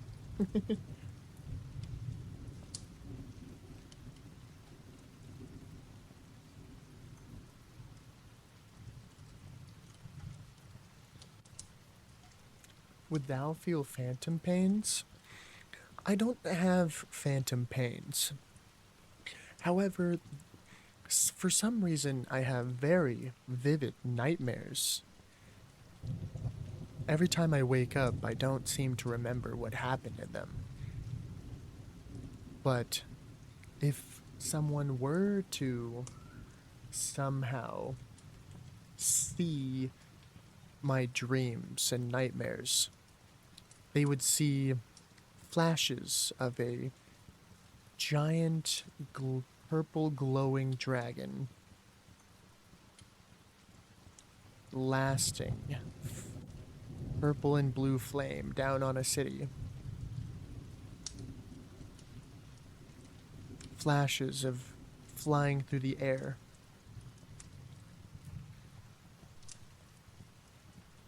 You know, stuff like that.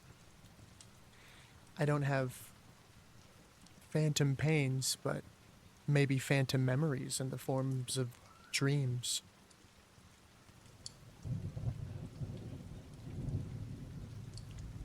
Hey, Arrow, you like details, right?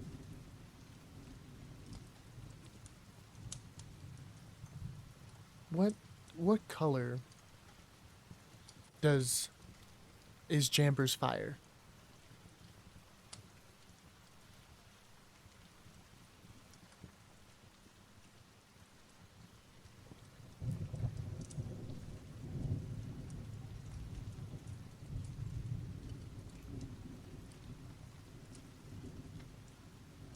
Someone send my arson emote in chat.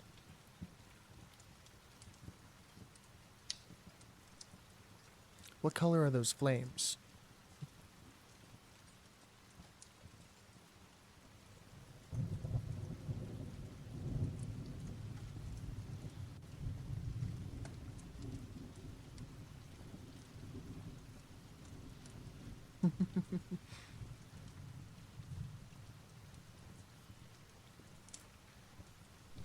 In the story that I read you, Aster blew up a dragon that breathed purple blue flames.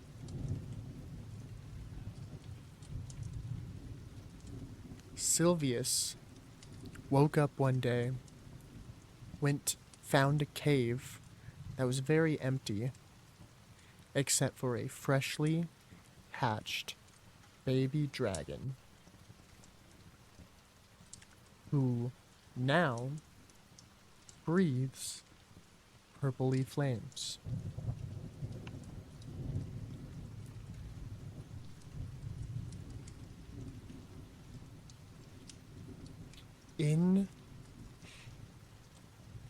In Jamber's cave, where he was found,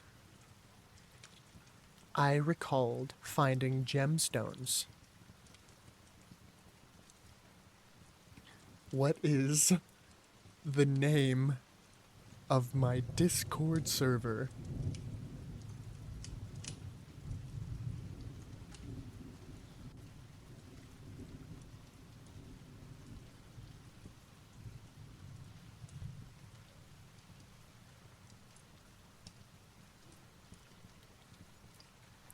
The name of my Discord server is Jamber's Gem Cave. Another little detail. Whenever you are gambling in my chat, what is the currency? Because it's not coins, it's not gold, it's not dollars. When you gamble, what is the currency? Gems.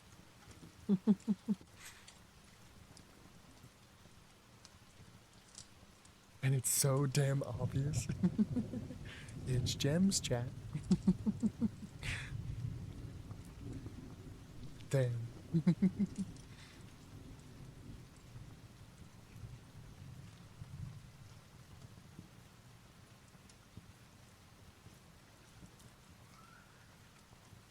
It's too early for puzzles. It's not puzzles, I promise.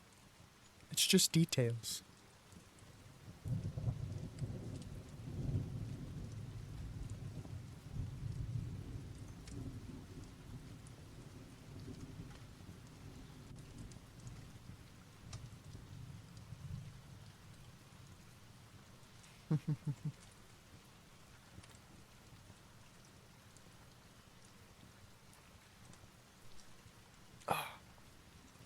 Sorry, I had to crack my neck there.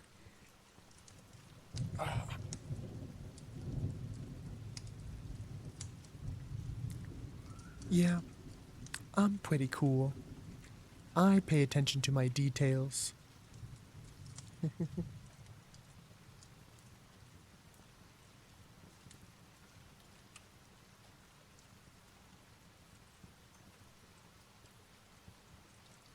I also mentioned in the story that the first thing I fed Jamber was fruit from the fruit tree. He grew a very large liking to that fruit and different variations of it. Jamber is seen behind me, snuggled up with a jar of jam made from the fruit tree. His name also comes from the fact that it's his favorite food. Sylvius was like, I don't know what to call you, but you really like this jam. Man, I'll just call you Jamber. That's just kind of where Sylvius got the name from.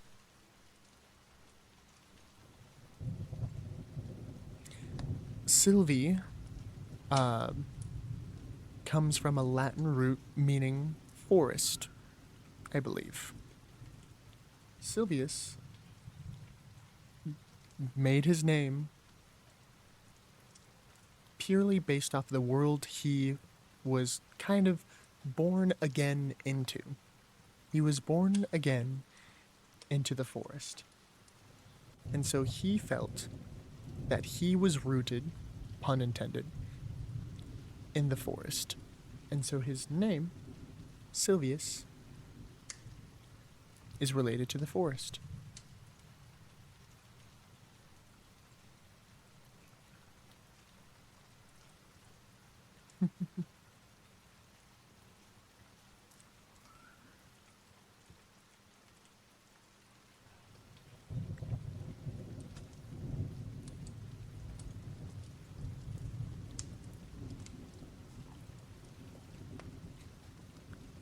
Eve, you wanted to make... This is perfect timing. And my man woke up with a damn thesaurus. Eve, when I made my scars redeem, you were upset that it was not a permanent redeem. Oh, chat. Both doggos on dog cam. You were upset that I didn't make the scars permanent. Why did I not make them permanent? Is because scars tend to heal. Anytime you make the redeem, you're implying that I've gone out on a new adventure, gotten a little scraped up in the process, and you guys are seeing the result of that. And then, after the max amount of time I was able to configure it, the scars heal.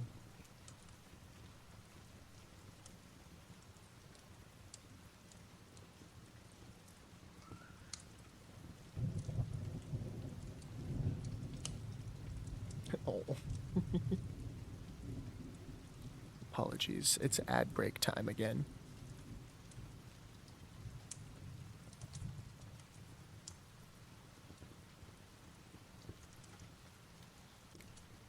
Scar from touching an oven, and 3 years it is not healed. Yeah, some scars don't heal, some just take a lot longer, but I did make the redeem as long as possible. It only allows me to have it toggled for 10 minutes.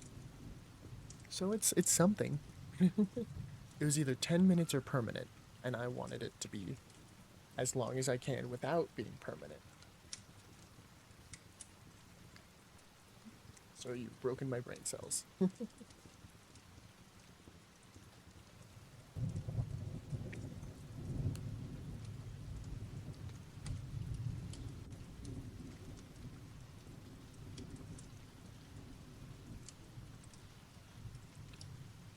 I have put a lot of thought and effort into myself. Got to fix them, it's your fault. It's not. This is what you get. It is the best I have to offer.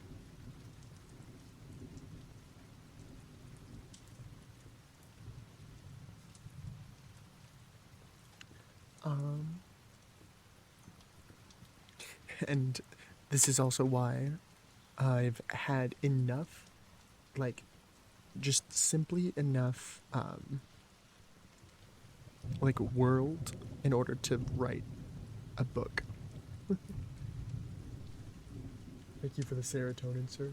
I'm happy to do that.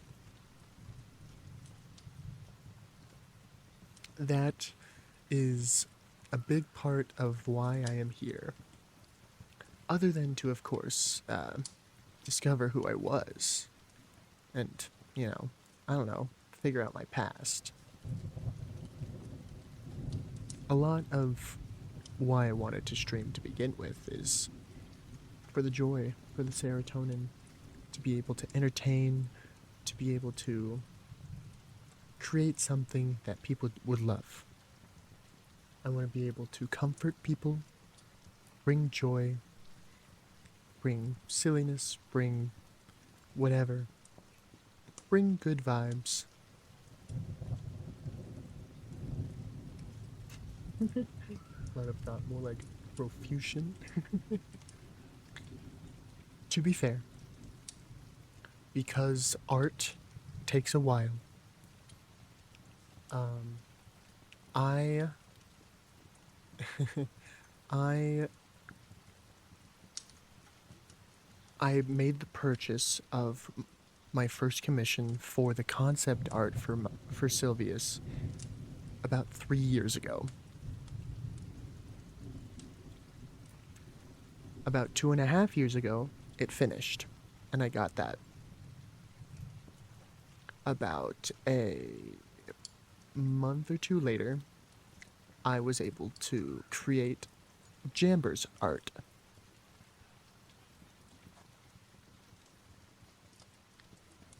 And then my idea was like, okay, and now it's time to see what I can do about a model.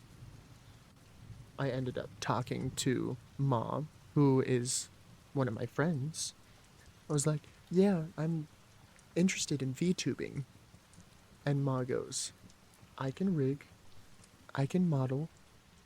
And I go, huh? And so I show them the concept art and I said, hey, this is the idea. And Ma said, bet. And so I'm like, okay, perfect.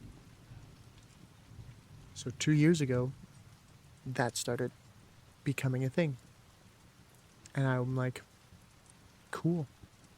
I'm going to become a VTuber. And then slowly, over time, I'm like, okay, I want to start as a PNG.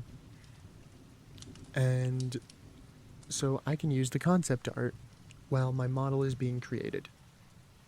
And so I started streaming almost a year ago now under the PNG. I wanted to give the model some time to get started. Ma was busy with life a lot. Ma got sick a lot because of a autoimmune disorder or something like that. And so I wanted to give Ma as much time and not have any pressure. So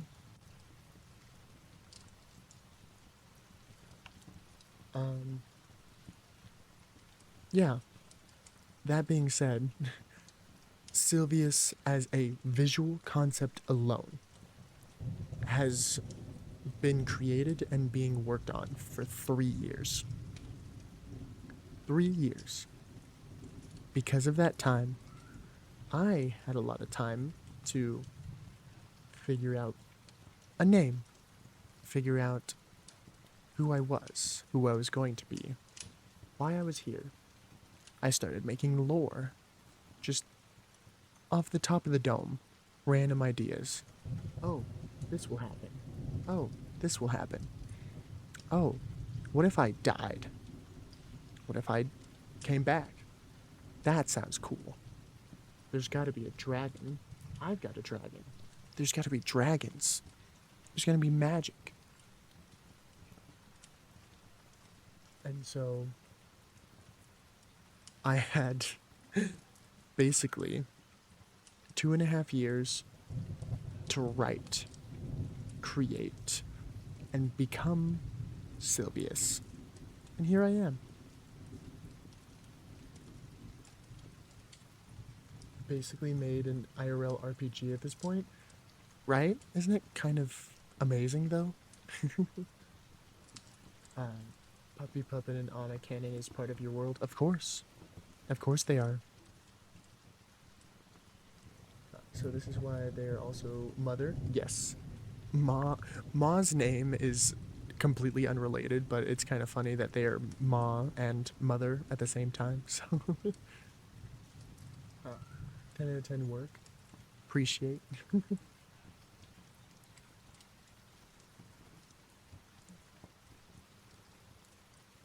not how my brain works, but it's beautiful, yeah. I also, within the past 3 years, I became a dungeon master for a D&D campaign, and so I got a lot of sort of practice world building. I here's a little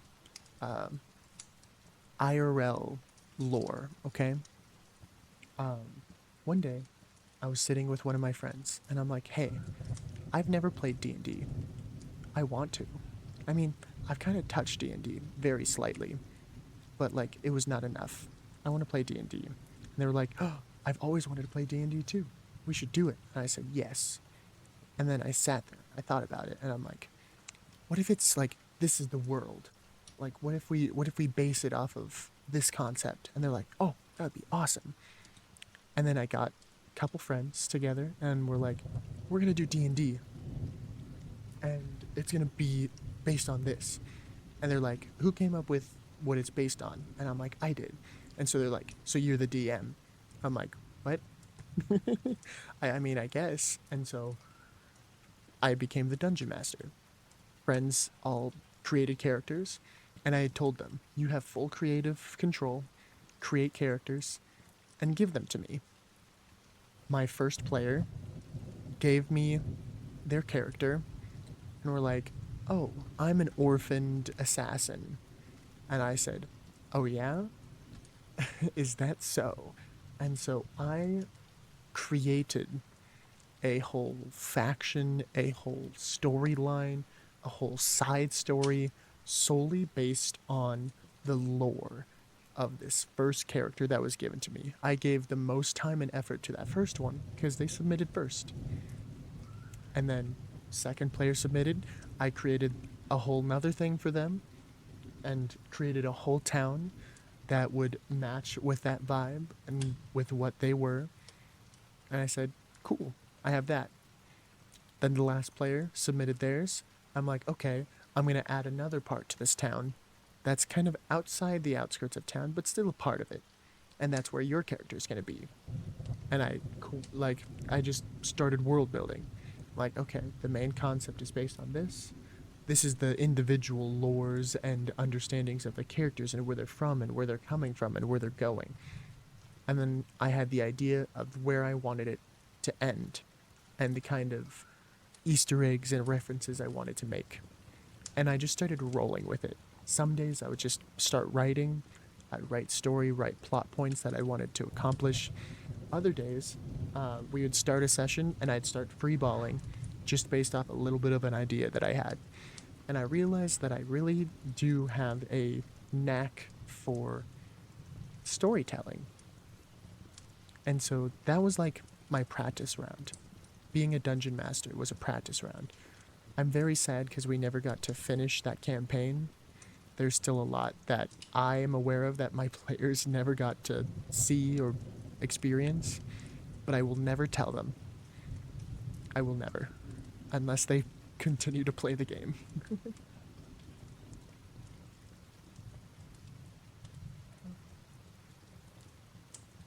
I was really thinking D&D in the opening. Mm-hmm. Did they actually follow the campaign, though? Yes.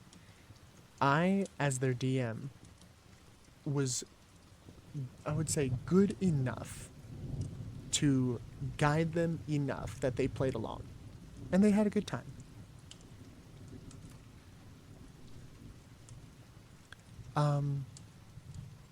I would also like to point out that doing this was not only was it my first official time playing D&D, but I didn't even get to play as a player.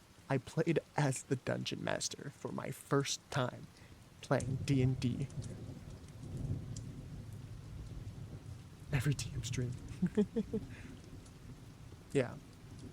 So I discovered my knack for storytelling, and the way my players would be so encapsulated, the way I was able to make cliffhangers for the ends of sessions, for the ways that, like, so much could happen, so much could be referenced, so much could be talked about in one session that they're like, that's what really showed me that I was good at what I was doing.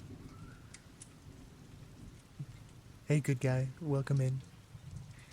I'm just kind of storytelling in a little calmer kind of vibe. Just kind of chilling today. Hello, we had lore. We had Sylvius lore, and we had IRL Sylvius lore.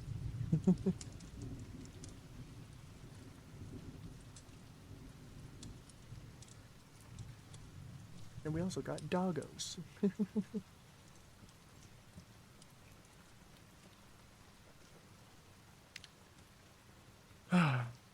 So yeah, my nerdiness really spilled into my world building, and of course that's why I incorporated a lot of like D&D magic and ideas and concepts into my lore, because it felt appropriate to be able to storytell in like my own RPG style if it was in a format that I was familiar with, like the format of D&D and fantasy, and you know, it gave me a lot more creative control. Low-key big ad nerd. I mean, yeah, very much so.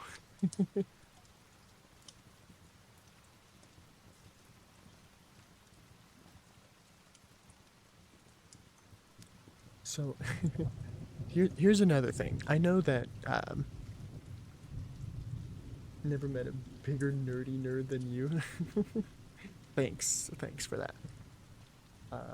Since you guys, a lot of you guys in chat,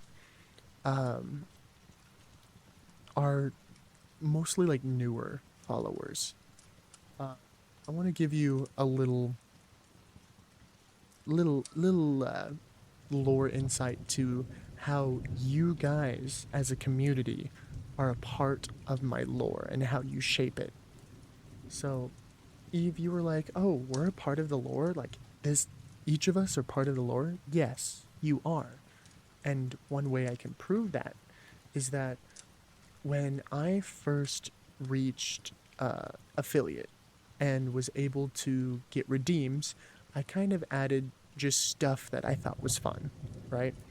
I'm like, oh, I'll add these sound alerts. I'll add these, you know, very common things like hydrate and first and, you know, whatever. And so I added a whole bunch of stuff and said, great, I'm an affiliate now. and I'm gonna continue streaming as I have, and it's gonna be cool. So I started doing that.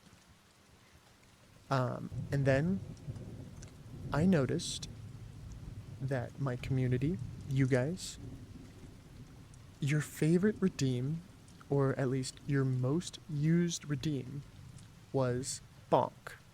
It was the bonk redeem.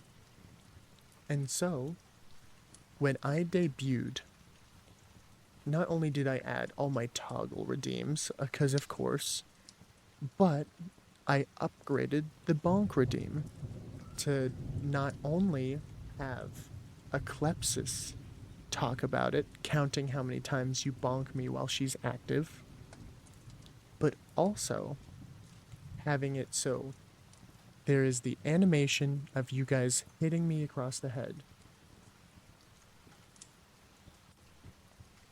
This whole thing was added because it was my most commonly used redeem. You guys influenced that. It may not be your favorite, but it was definitely the most used. Favorite D&D thing was a Dungeon Meshy. Expanded big time. I think that's why I like this. And good vibes. I'm glad you like it. Because I have a theory and it's only cringe if you don't embrace it. What's your theory? Also, Eve, I know that this is your favorite redeem. But also you have to realize that this redeem was just recently added. Before this redeem, you would use, I guess, blinded more, but also you would use bonk and head pats. Before I added the scars redeem, bonk was one of your most commonly used. Just saying.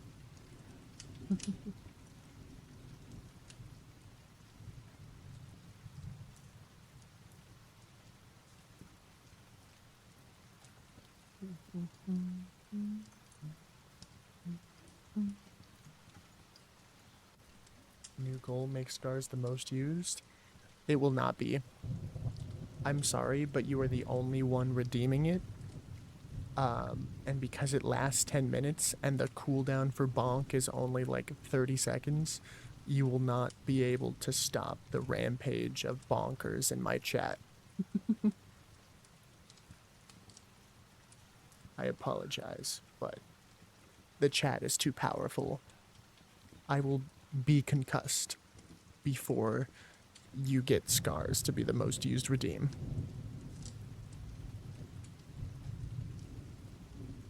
Try me. Hey. Here's a little fun little detail to go with just the concept of you guys as part of the lore.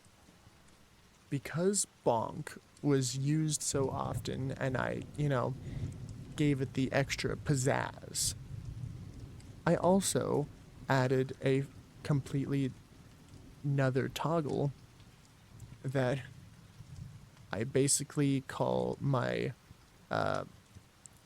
concussion toggle. It's quite literally, well, it's called brain damage. And it's this.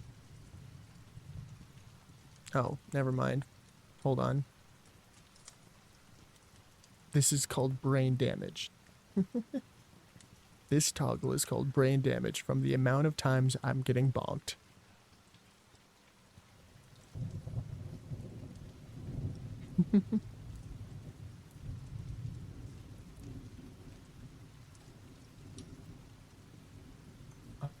I know kind of a lot about Hollow Knight lore because one of my friends has like 5,000 hours. Oh, damn. Hell yeah. My hours on Hollow Knight has been slowly increasing, but it's at like almost 150 hours already, which is crazy to me.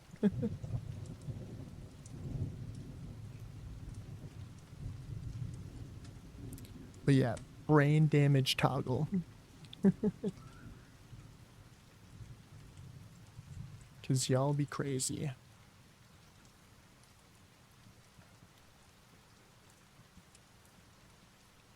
It raining.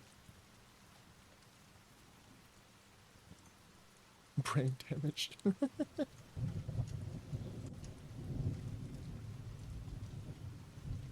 Crazy clip.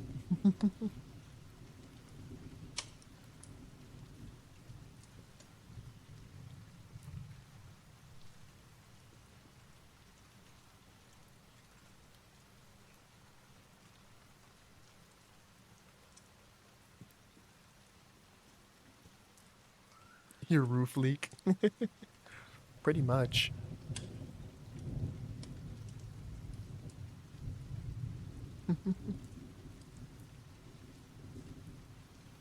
Only got it in early 2026. I mean, I basically got it in, I want to say like October or November of this last year, so also fairly recent. Leaking more than me. Hey yo.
My brain goop now.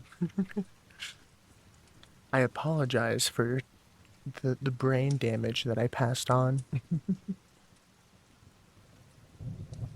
But yeah, just know that there is a lot that I'm kind of doing, more than you might think. I do pay attention to the little details, at least as best I can.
If you ever make video essays, I would watch for vibes and voice.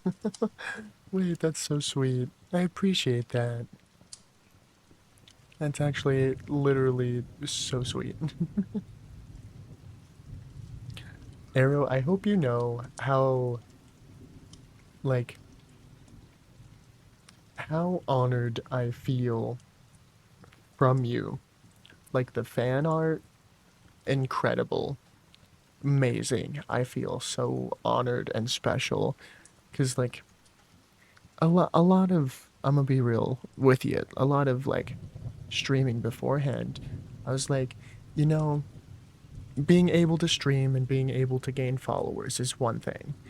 But for your followers to want to spend more than just stream time with you, whether that means watching your YouTube content or creating their own content based on your own, that's what really makes me feel like a like good, authentic, amazing, like I've accomplished something as a creator, that my existence encouraged someone else to create or do their own, you know, their own thing because I was an inspiration or a vibe that was enjoyable or, anything like that. So I appreciate very much the art, and for you to still be hanging out even though it's not art streams. Please, my heart, no. Seriously, I appreciate it. And all you guys that come back and stop in, even if it's just to say hi, if it's to lurk, if it's to, just support because you care, all of you guys mean a lot to me. There's a reason why you guys are a part of my lore, because you are a genuine part of everything. I wouldn't be here creating if it wasn't for having someone to create for. I wouldn't be streaming if it wasn't for people wanting to take the time and watch. Sure, in the beginning, I was streaming to usually nobody, sometimes a random person or a friend, but I had the goal in mind to be able to create for people. And now you guys are here, and you guys are enjoying your giving love and appreciation back, and I couldn't be more thankful. You know, you guys are a part of me and who I am and who I become.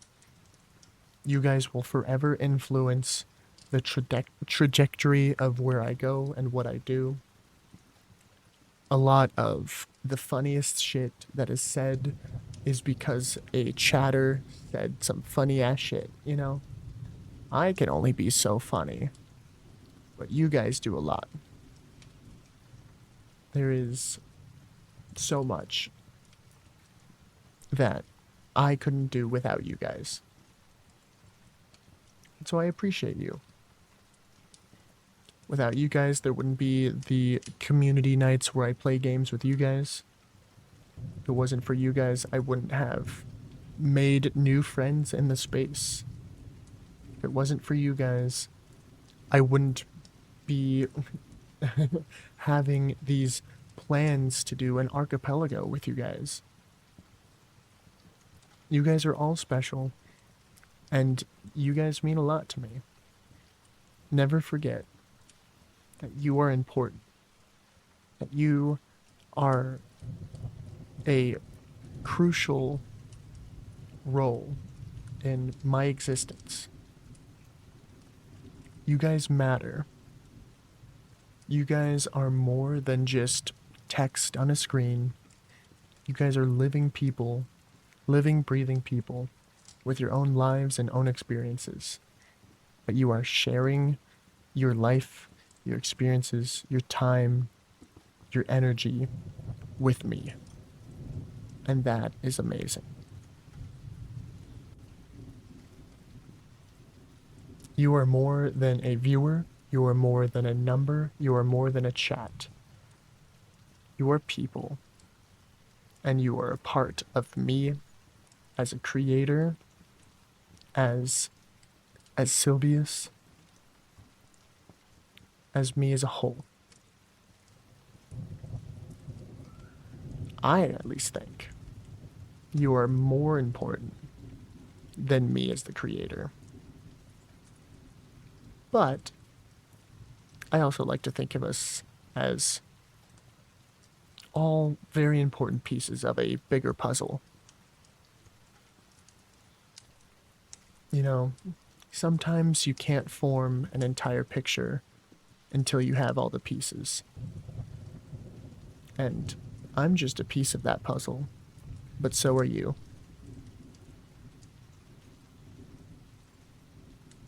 I don't got a life? Yes, you do. You do have a life. And that is beautiful. You are here sharing your life with me. You are sharing your life with the others in chat. You are getting to have experiences with each other. And that is amazing. Think about it. Some of us are from widely different places. Some of us are hours away from each other. Some of us are days away from each other. But here we are all united. Here we are all together, getting to experience this crazy ass world together. And that's amazing. Each of you found a silly little night streaming silly little games, a lot of which has also had the word night in its name. But you guys found me, and you guys stayed, and you guys chatted, and you've spent your time and spent your energy.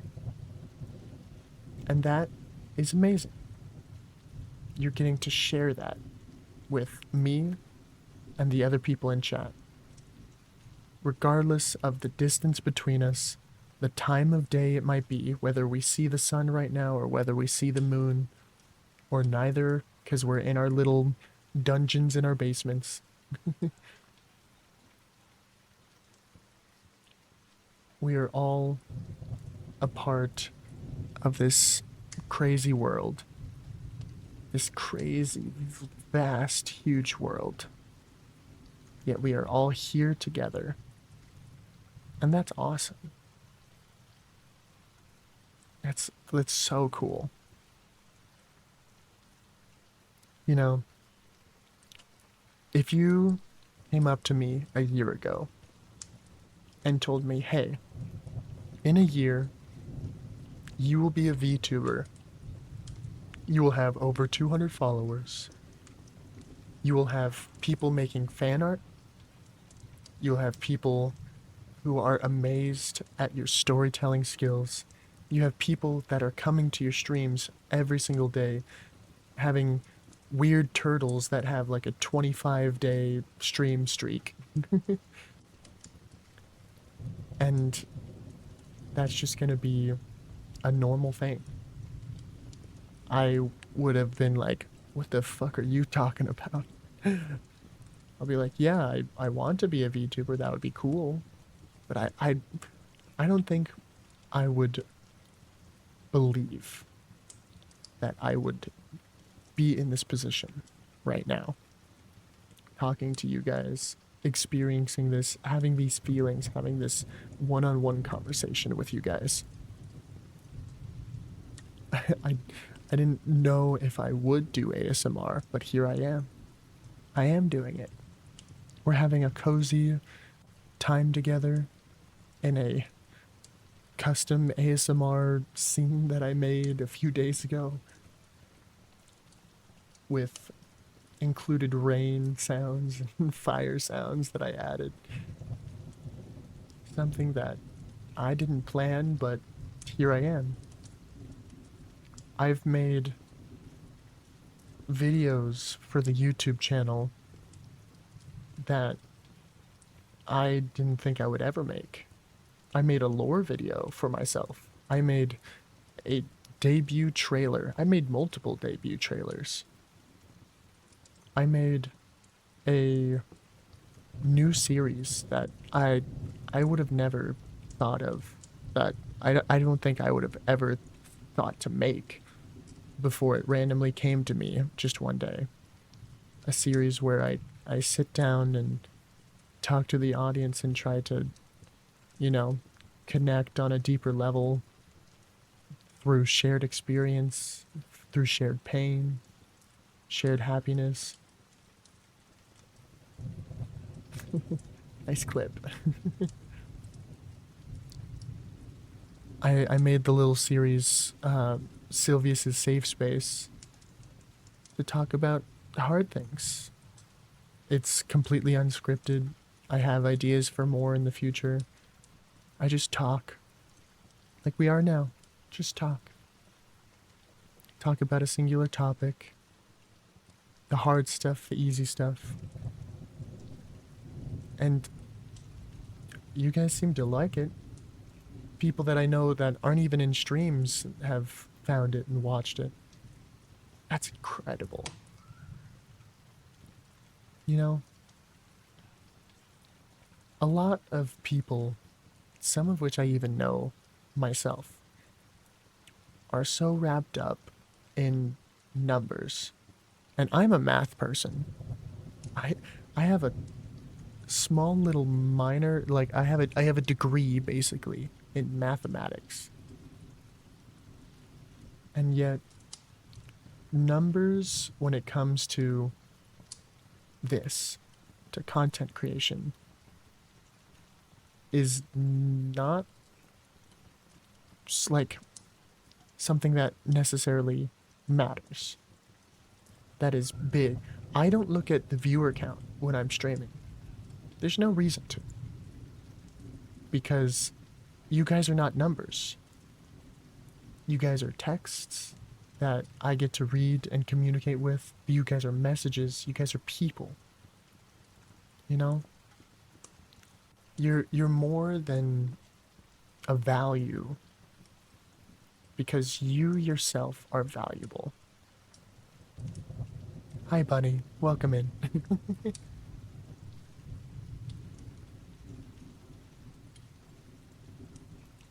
Thank you, Anna. But yeah, I don't know.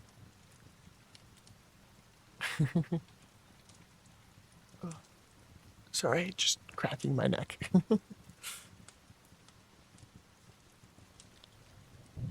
There's something so simple, yet powerful, yet amazing about being here with you guys right now. It's insane. You have glass players but no glasses. Yes. It is a toggle. I I like the idea that it looks kind of like an anime protagonist and how I look, but my glasses are here. That's my fault. Yeah, Eve likes to take my glasses off. Anyway. Thank you, Bunny. Thank you. There's something so incredible about being with you guys right now. You know, it's so cool to be able to see all you guys, to hang out with all you guys, sometimes play games with you guys. I don't know, it's just, I feel so special and amazing to be able to open up Discord and see all these people who want to hang out, who want to see updates, who want to see me stream. And then for I in return to want to open stream and I want to see those same names. I get excited whenever those names pop up in my chat.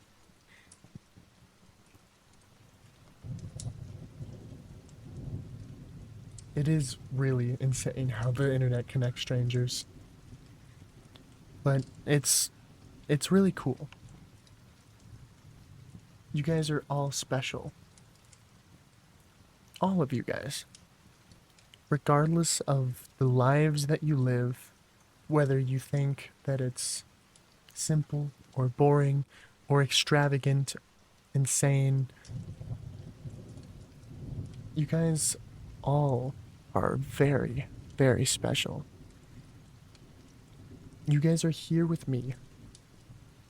That alone is special. Out of the 7 or 8 billion people on this rock in space, you guys landed here, lived your life as much as you have, and we have found each other. And that is crazy. Born in the time that we were, born and lived to see the technology that is created, enough to a point where we are here talking. You guys are hearing my voice. I am seeing your guys' voice in text right here, right now. So much has had to happen in order to get this moment here to happen. That is incredible.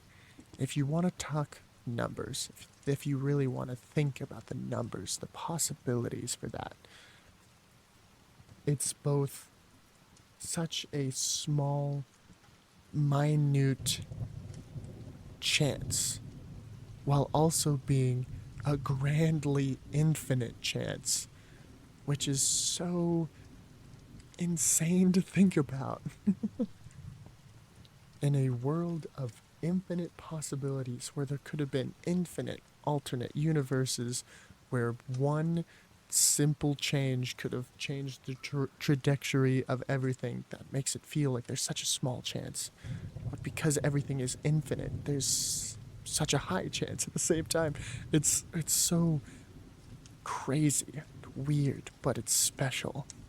You guys are here. We are all here.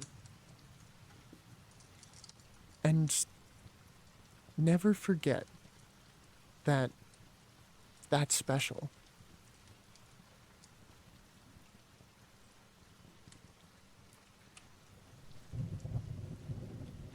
Even if you think you're a special brand of stupid, or if you're a silly little guy, or just a girl, or just a creature, a gremlin, whatever you feel you are, whatever you feel the life you lived has been, it is incredibly special. It's so cool that you are experiencing it all with each other, with us all right now.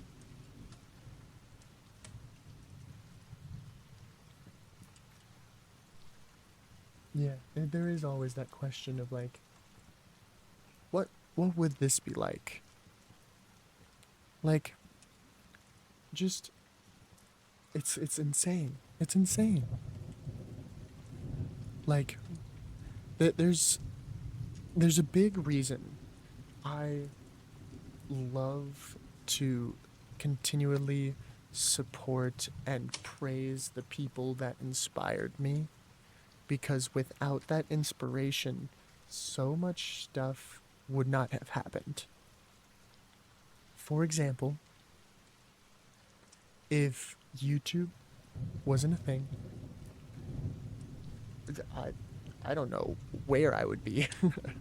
My life would be drastically different with how many hours I spent watching YouTube, you know?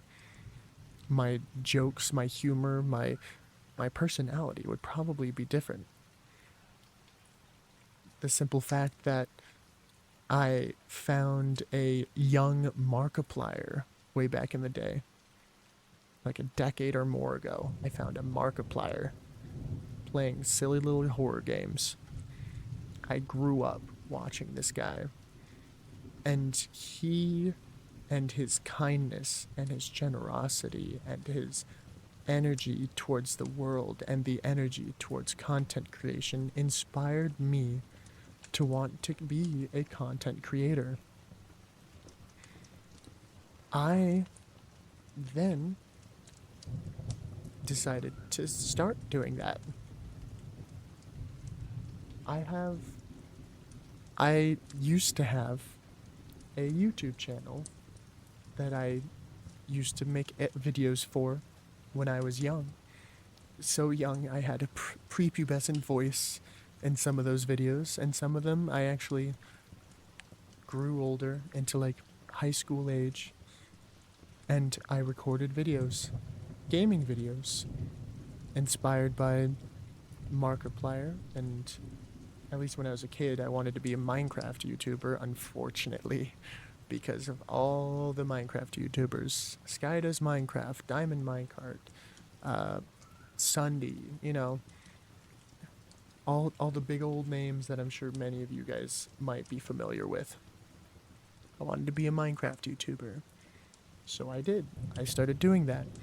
I learned how YouTube worked. I learned how to record. Eventually, as I got older, I learned how to edit.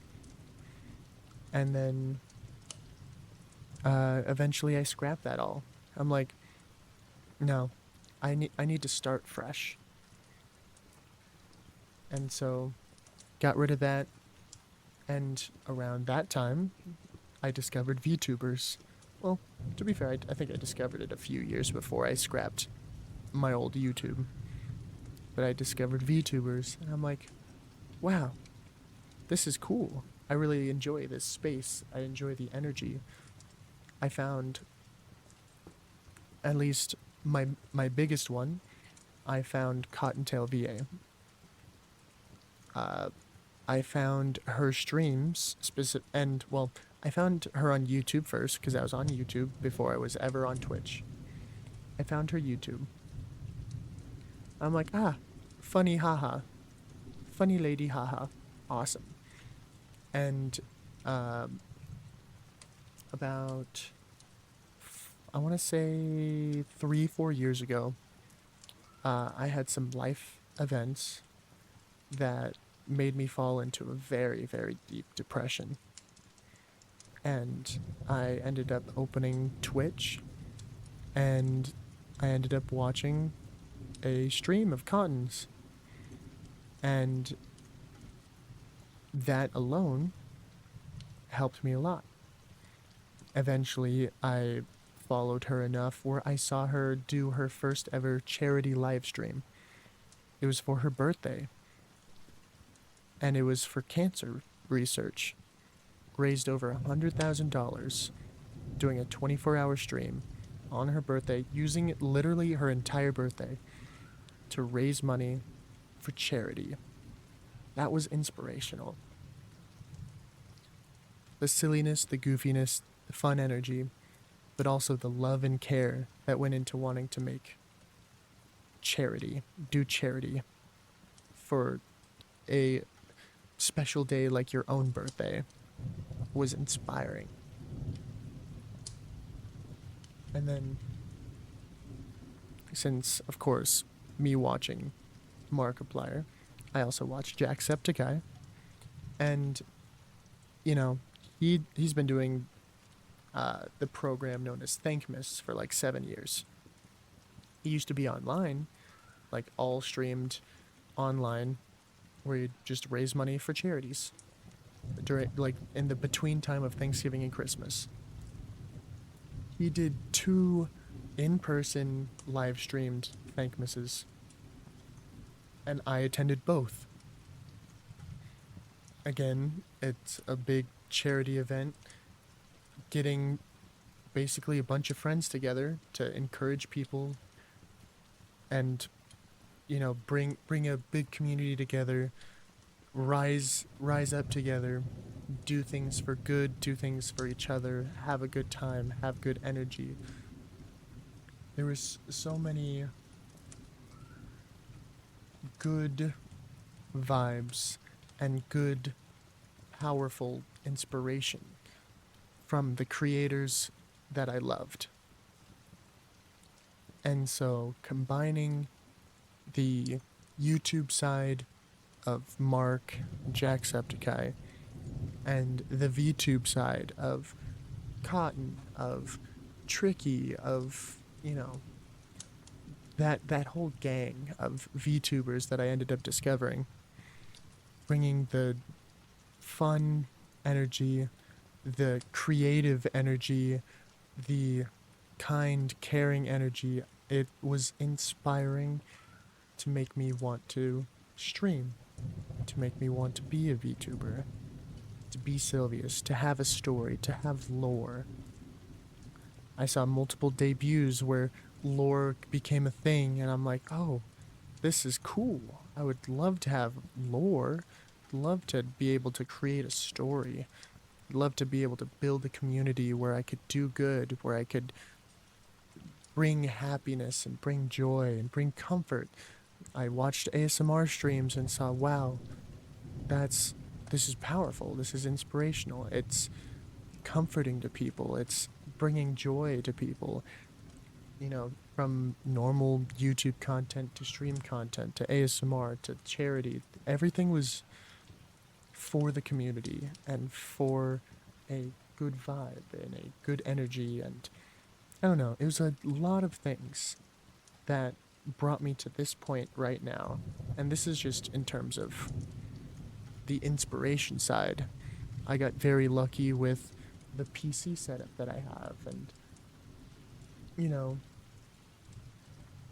all the good technology that I have, and then the good friends that I've made that was able to do the artwork to create me. And like, there's so many things that just I feel lucky to have been able to experience, and it just kind of all brought us here.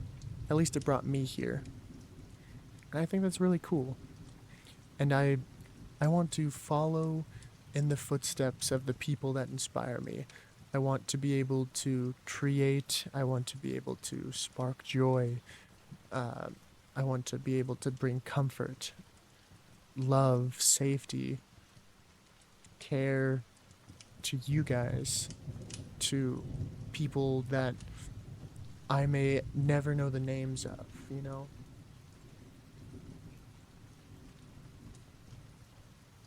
Michael, it's such a wonder. There's such positivity.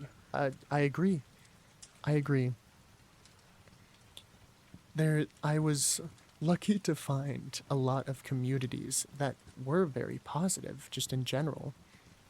I'm very happy that even in a world of chaos and pain, suffering that is everywhere, and the internet is definitely not a good catalyst for positivity at times, I still managed to find a lot of goodness, and I want to be able to carry that on.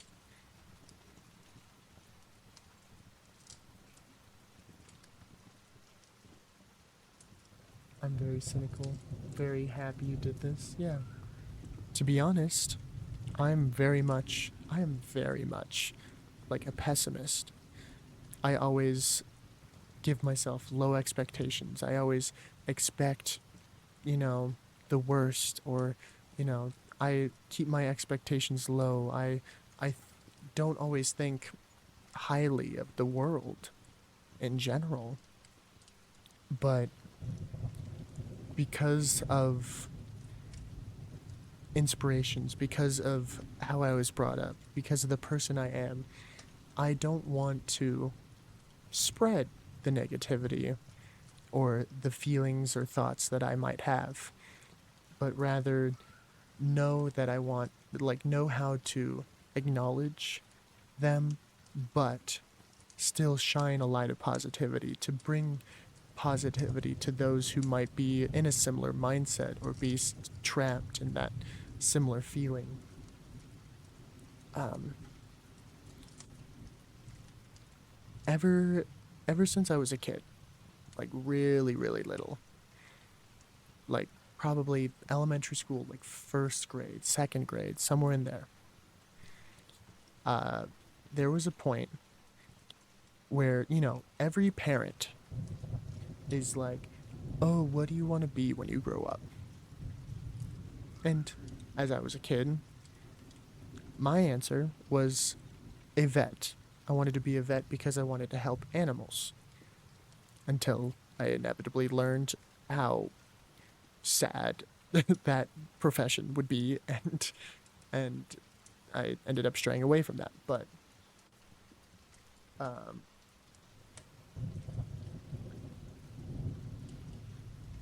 the premise behind the idea of being a vet was helping, specifically animals, of course, at the time. But when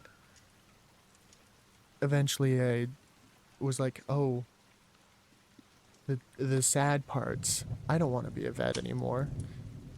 I didn't know what I was going to do next. But then the elementary school that I was going to one day had like a career day thing where they gave you like a little personality test. I feel like I've talked about this personality test before. Uh, I think I actually talked about it with in a stream with Hazian actually during a Stardew stream. But they did this little personality test and they put the class into 4 sections based on your answers. And my answers put me, I believe it was in green group. It was sectioned by colors, but green. Green was like creative, like the builders, the architects, the engineers, stuff like that. And the way they like phrased it was like, you are the people with creativity, with a drive to build, create, and you can make a change. You have the like the compassion to build a better future. Something like that. And that was when I heard about engineering, which I did end up studying in college, but also kind of fed into this idea of helping, again, helping. I already had this notion that I wanted to help, but helping the animals I discovered was painful. And so I just wanted to help. This idea of engineering stuck with me.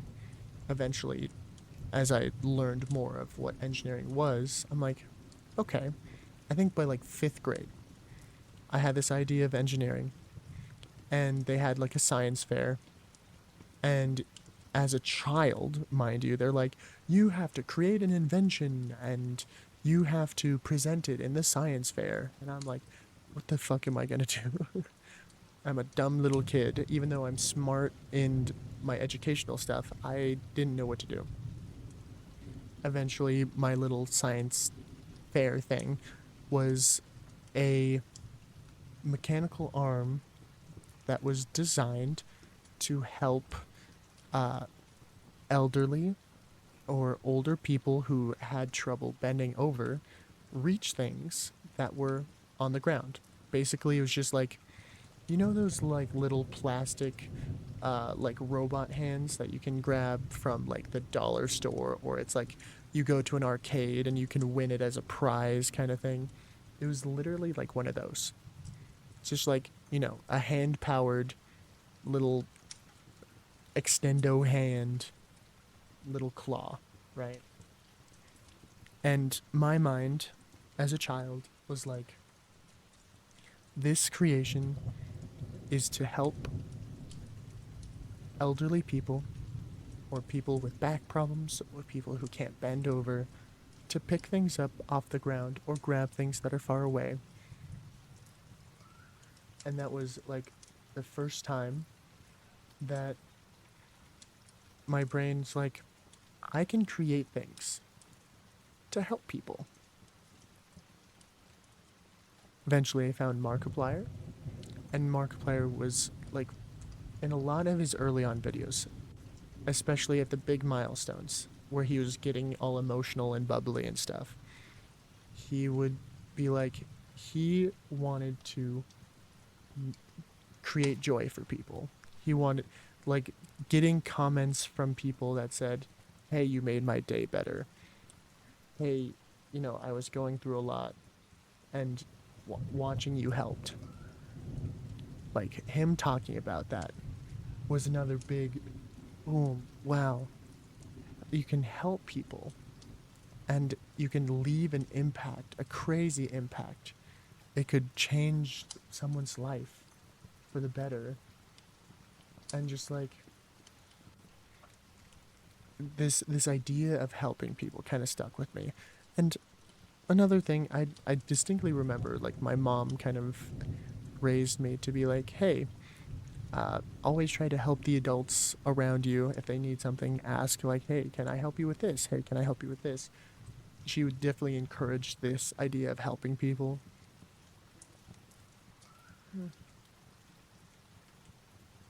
Also, hi, Alex. uh, and so I guess what I'm trying to say is I'm here, and the the thing that pushes me and inspires me to continue is the idea of helping people. If there's a way that just by me streaming or by me making content that I can make your day better, or I can make you smile, I can distract you from the pains of your day, the pains of whatever your brain might be throwing around at you. If I can, help you rest, give you comfort, if I can make you laugh, that is that is the truest achievement out of all of this. That is like end goal. That is what I am here for. Not only have I discovered a love for creating, for the creative process, for writing, for storytelling, for gaming, for streaming as a whole, for content creation as a whole, for, editing. I found a love for all that.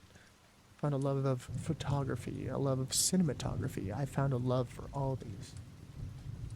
Not only did I find a love for that, but knowing I could use that to bring joy, to bring happiness, to bring comfort, to bring security, to bring anything of that, to bring companionship, to bring, a distraction, whatever, to you guys. That is the best possible thing I can do. And so you guys are a part of the lore. You guys are a part of me. You guys are a part of Sylvius. You're a part of this world. Because you're like one of the biggest reasons I'm here. Never forget that you are important. If you feel like you are undeserving of something, or if you are unhappy, if you are ever feeling lonely, if you are ever feeling self-doubt, like any of that, remember that I am here for you. I am here to comfort you. I'm here to be a friend, to be a distraction, to be a fun time. I am here for you. You are not alone. You are not a bad person. You are not a disappointment. You are not worthy of the pain you are suffering of. You are not deserving of this pain that you are suffering of. The negative thoughts, the the whatever, the stress. You are important. You bring me joy. You bring me good times. You bring your fellow chatters joy, companionship. You are special in your own right, regardless of the life you lead, how much money is in your pocket, how many friends you have, what you do for a living, what your grades are. You are important. You are special. You're special to me.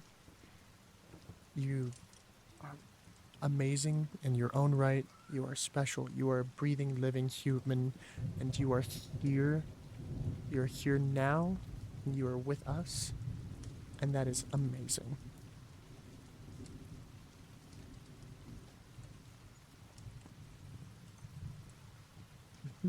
Now I don't know how to feel about giving the scars.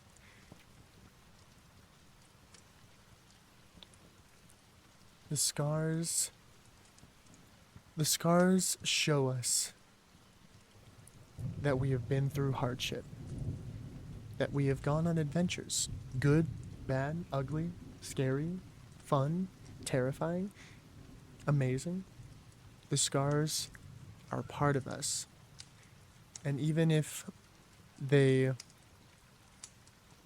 came as a result of an attack, out of suffering, out of pain, they could also come from joy or an accident or fun times, some rough times in the fun way, or rough times in the not fun way. The scars are going to happen no matter what. But they heal. You heal them. You create them, but you also heal them. You create them through the fun that you provide me, and they heal through the joy that you provide. I made this in a whole analogy when it didn't have to be, but don't feel weird about toggling the scars, I promise. I also really like the scars. They look good.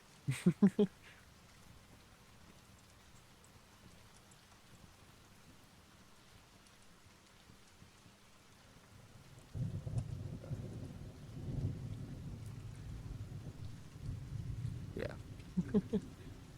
I don't know why I turned it into an analogy. I do that a lot. I don't know why. I think it's because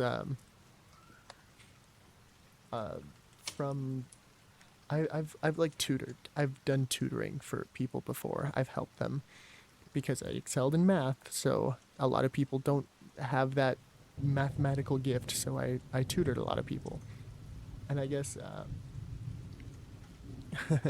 I learned to explain things in multiple different ways is a good way to help people learn.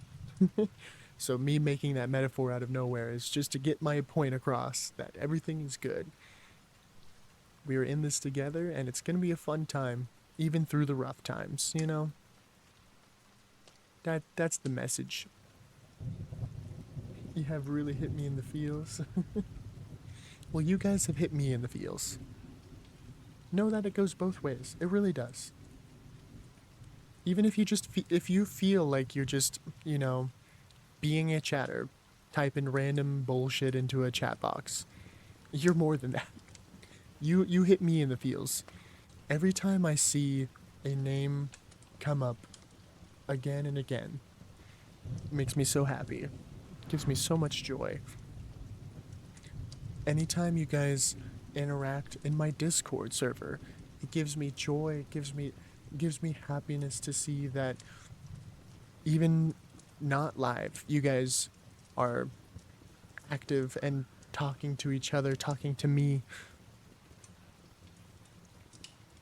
The feels melted with it. Bro feels nothing, only the void.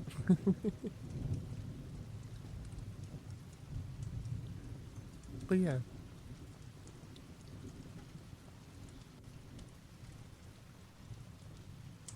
Usually parasocial is scary. Damn, the monkey brain loves connecting and empathy. Thank you. And that's that's another thing too. Thank you for bringing that up because um, I I learned the term parasocial from the VTubing community because that was the main streamers type thing that I would watch, and I learned the word parasocial, and um, especially because I watch Cotton. Cotton says this well. She's like, I I like when uh, chat is parasocial with me because I am parasocial with them. It goes both ways. Like that is her philosophy on it. Like she's like, be parasocial with me because I will be parasocial back. It's that connection of like, yeah, like don't be weird, but also we're all real humans. We're all real humans interacting with each other. Being parasocial doesn't have to be a bad thing if you're just connecting. Like loving a creator in whatever way doesn't have to be bad unless you're being weird about it, but like cuz I love all the creators that I watch because they inspire me. And from what I gather, at least from content, from live streams, from whatever, is that they're great people, and I love that. As a pan person, the I love the personality. It's all about the personality. It's another thing with VTubing is that you don't usually see the person. Can't base your attraction always on the looks of them, but the personalities shine through more when they're a VTuber, it feels. And it's like, wow, wow, this person is really cool. I can appreciate them for that. And a lot of the times, if they're a good person, the streamer will appreciate you back just for being there, just for talking, just for complimenting them, for caring, for wanting to spend time with one another, you know? Parasocialing is kind of good. And since growing as a streamer like I have, I've really discovered that I feel parasocial too. Like, not only with the people's chats that I'm in, but with you guys, I'm like, I feel parasocial with you guys. I'm like, I care about you guys. I want to know that you're doing okay. I like every time I see you come in. I want to be interested in your life. I want to know that you're, you know, if you're eating some good food, hell yeah, tell me. I want to know. Guess what? I just ate some food too. Blah, blah, blah, blah, blah. You know, like, there's, there feels like such a strong connection when you are healthily parasocial with a creator and your chat. You know, it's it is a bond that makes everything more meaningful and stronger. Here you go. Describing one-sided relationships, as for example, between celebrities and their audience or fans. Hmm. There is a reason why I don't have a what I would consider a celebrity crush. I do not care for celebrities. I do not care much for Hollywood. I will appreciate uh, some actors like, oh, I like Adam Sandler because he's funny and he's you know, he's a celebrity. He has his own thing. I like Adam Sandler, you know, but like I don't idolize him. He's funny actor sometimes. Plays the same character in all of his movies pretty much, but you know, I like his movies. But when you turn to the content creation side, it feels so much more personal because, you know, actors like they're just people playing a role in a movie and then they get bajillions of dollars and then they're like, it was all me. I made that money because I did my role in the movie. Well, guess what? People paid to see your movie. People paid to see you. you didn't just make the money because you performed good. You made the money because of people. There's there's this step in between the celebrities and the fans that is like not really talked about.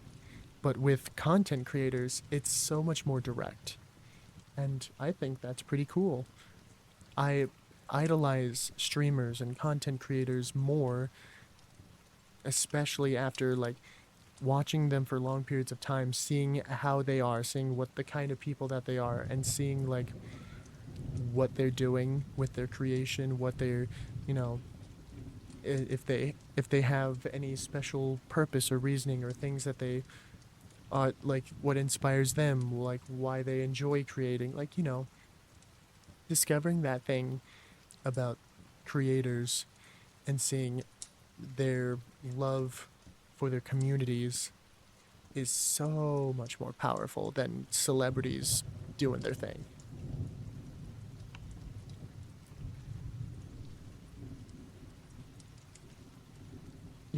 Eve is not paying attention to my words, is just paying attention to my looks. Eve is like, uh-huh, yeah, parasocial, uh-huh, curly bounces. Mm-hmm, mm-hmm. What'd you say? I'm sorry, Eve, I'm giving you a hard time.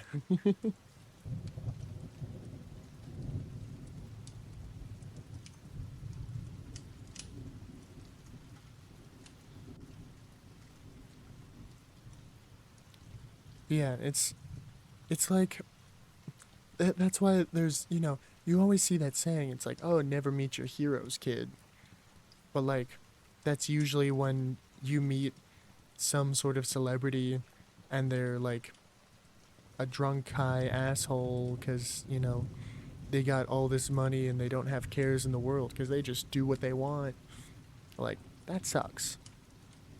But when you see people who are excited to see their fans, are like they'll go out of their way to try to see every single one. Like I've been to some conventions now. In the past 2 years of my life, I was able to finally experience conventions. And I went to TwitchCon and got to meet a lot of the VTubers that I watch. Like a lot of them. I have literally pictures standing next to let's see. I will name as many as I can off the top of my head. I have pictures next to Cotton, Tricky, Vienna, Bao, Yuzu, uh,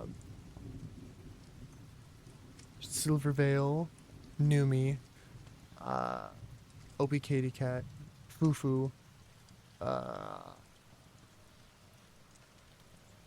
Shoto, but it wasn't IRL, Saikuno, uh, Giwi, but she was also virtual, um, Buff Pup, Shia, uh, Candy, Rose, but Rose was virtual. Um, all these creators. Megalodon, there's another one. All these creators.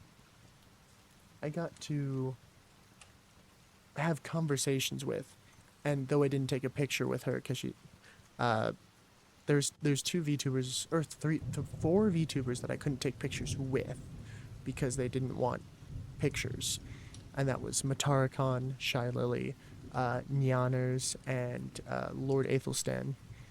They didn't want pictures, but I did talk, like, have conversations with them.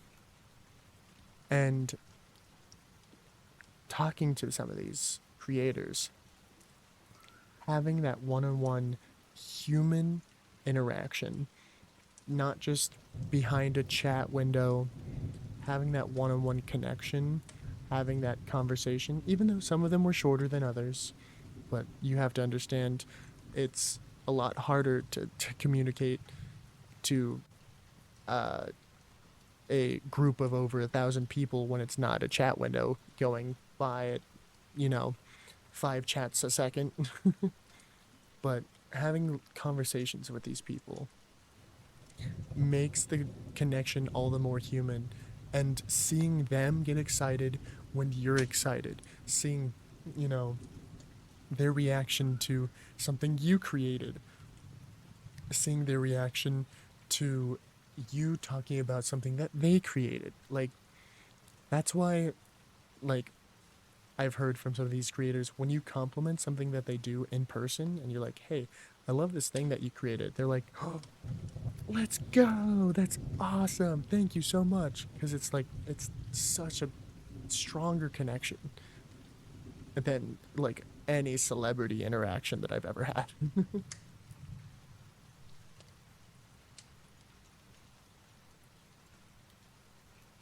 Oh my gosh, Artist Alley. Artist Alley steals my money. I have like a 1 in 100 made print uh, behind me in my room. It's also signed. Oh my god, that thing drained my wallet, but it was so worth it. It's so cool.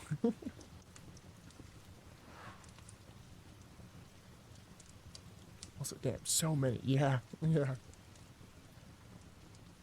I'd be too nervous. That's the thing, though. Like, one thing that I've discovered that at least the creators that I've interacted with is that they realize that nervousness is a compliment. Like, for these creators, when they see you're nervous, they're like, oh my gosh, I am like, I am like an idol to this person. That it, their reaction is to be nervous. Like, a lot of these people are literally, you know, just young people who stream or make videos or whatever. And they're like, oh my gosh, this person, this random chatter, this random commenter, this random viewer that I'm getting to meet right now doesn't even know what to say. They're nervous because they're getting to meet me. Like, that is the biggest compliment. I would be nervous to meet you guys as a creator. I was definitely more nervous my first TwitchCon than my second. My second, I had more of a confidence because it wasn't my first time. But if I were to meet you guys, if I was to be like, I'm doing a meet and greet, oh my god, I'd be terrified. I'd be so nervous as the creator. So know that it goes both ways sometimes, and then like, it's okay to be nervous, but you being there, you trying, is cool. You should do it. Always, like, if you have an opportunity to like meet someone that you enjoy or care about in any degree, if you have an opportunity, regardless of your anxiety, go for it. Go for it. You know, it might not be like your best interaction in the world, but know that for both you and the creator, it can be a memorable time. It can be a special time. It's a unique time, you know? It's not every day you get to run into someone that you randomly found on the internet. Even like, think about it this way. If you've ever made an online friend, how many of you can like legitimately say, I got to meet my online friend in person? Probably not many of you, but like, it makes it all the more special when you do finally get to do it. So like, same thing with this is like, if you get to meet a creator, another chatter, or, you know, whatever the case, it is so special. It's so cool. It's so cool. Oh, I need to drink some water. 1 second.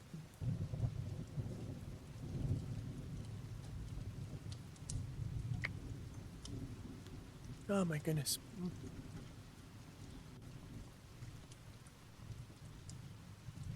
Oh,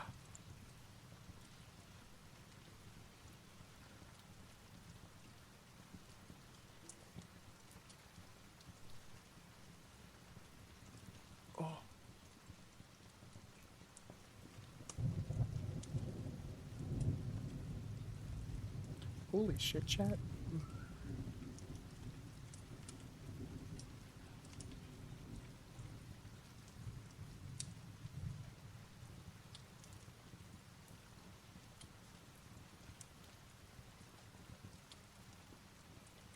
Can't believe I've been streaming for 5.5 hours. And like we've just been chatting pretty much the whole time. I think more than half of it has been ASMR now too, which is also kind of crazy. I hermit though, crying. I wonder what's that like. Even as a dude. Yeah, I mean, I am too. I'm kind of a hermit. I hang out in this my little office space that I'm in now. And you know, I work on my computer a lot. You know, whether I'm writing, editing, streaming, gaming, I you know, I'm not very social. Like I'm gonna be so for real with you guys. I am so unsocial. Like I feel like I'm a bad texter. I'm not great at in-person conversation. Sometimes I struggle with that. Like I overthink a lot, that sort of thing. I'm very like antisocial. I'm very introverted even. Like I'm only really comfortable with select few people socially. Like I don't go to parties. Um I don't go out much. Like it took me to like a month ago to actually go out bar hopping for the first time. And I already graduated college. I didn't even go bar hopping when I was in college. I barely even drank when I was in college. Like, you know, even as someone who is antisocial, it's. I believe in you. I believe in you, Arrow. I feel like you would have a great time. Uh, at both TwitchCons. The first one, I um, actually met up with one of my online friends to attend. We were going to do it again the second year, but he was unable to. But at the first one, me and my friend like met a fellow community member that we like I was in I think it was in Cotton's Discord actually. It keeps coming back to Cotton. I think he was in Cotton's Discord. I was talking to a random, just, I was talking in chat. I'm like, yeah, I'm excited to see Cotton. Yeah, I have a meet and greet with her today. I'm so excited, whatever. Uh, and one of the fellow community members was like, yo, yeah, I'm there too. I'm going to be at the convention. And I'm like, yo, dude, I'm already in line to like get in. And they're like, dude, I'm almost there. Could I like meet up with you? And I'm like, sure. Ended up meeting a community member, ended up talking. Next TwitchCon, ended up seeing him again. I'm like, yo, what's up, dude? Like made a connection. It was, it was with one stranger, but it was still a connection. That's pretty cool. I need a filter though, I'm cringe. Have you seen our community? Have you seen the VTubing community? We're all a little cringe. Some of us create, some of us, all of us creators are kind of cringe in our own sense. Don't be too hard on yourself. We are all human. We all have similar interests, whether it's art, whether it's VTubing in general, whether it's gaming, whether it's, any of this stuff. remember and realize that there's a reason behind community, behind having a following to begin with, is that sense of you are very similar to others, whether you feel like you're cringe or weird or off or, you know, whatever it is. Realize that there's a reason you fit within a community. There is people that will relate to you. There will be people that you might even deem are worse than you in whatever weird quality you think you have. You think you're cringe, you go and talk to someone in the same community, they might be more cringe. Like, don't always be so hard on yourself. You're gonna find people that actually mesh with you quite well, especially in this community setting. That's another special thing about this, is that you're finding people with similar interests. Like, as a, content creator myself, every time I raid someone who is playing like a similar game or, doing a similar thing, what I'm doing because of that is I'm kind of networking myself. I'm going into someone, going into someone's community that I might relate to. Like, oh, this person's playing this game at a similar time that I am. Maybe I relate to them in something. Like, think about it this way. One day, I played content warning with people that I met in the space. It was a fun time. And then I proceeded to play Peak. But I played with I think it was just my model mama. Played Peak afterwards. All on stream, right? Afterwards, even though I, kind of networked and hung out with, creators all together, I then, got ready for a raid. I raided someone who was playing Peak. Their name was Anna Wim, who was also playing Peak. Just because I happened to be playing a game at a gremlin-ass, 3 a.m. or whatever it was that Anna was also playing and being awake at such a late time. We ended up, meeting each other that way. And look at where that happened.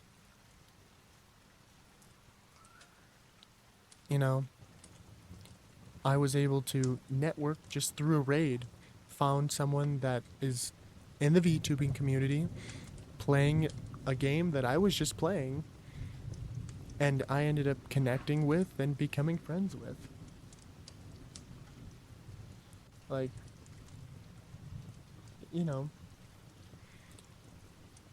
being a part of this community, you find people who are kind of similar to you in their own ways, and it's kind of cool. So trust me, if you feel nervous or you feel like you're cringe or you feel any mix of negative thoughts towards yourself or your vibes or whatever, remember you are surrounded by people who probably love the same things you do, probably could talk your ear off about some of the same topics that you would love to listen to or love to also yap about. You know, you yourself, Arrow, you found me during a Gardic phone stream. You love art. Clearly you're talented in it. And you found me in a art-based topic for a stream. Found me, enjoyed the vibes, and look at you now. You're vibing, you're talking directly to me, hanging out with me in this moment. And I think I'm cringe as fuck. But you also think the same of yourself, but you also love looking at the little details like I do. You love, uh, fucking the vibes that I give off, and I'm providing the vibes. I don't know. What I'm trying to say is, like, already you have formed a connection with someone through this community. And so, you know, it's special. Don't be too hard on yourself. You'll have a good time if you go to a convention, or if you socialize amongst more people of similar traits and ideas or feelings or thoughts.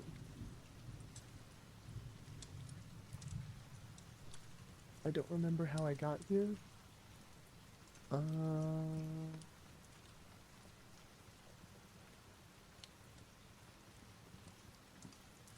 I think I don't know if, because I don't know if you found me because of an association between, like, other creators. Boobs. There was the booba tier list. There was the booba tier list. I was gonna say, I don't know if you were originally a member of Puppets or Anna's communities before coming into mine, but booba tier list was definitely the day that you started chatting in mine.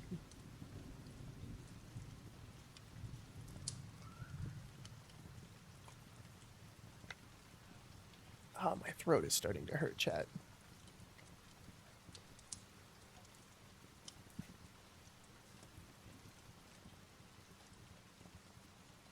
I think you just have to do follow age instead of follower age.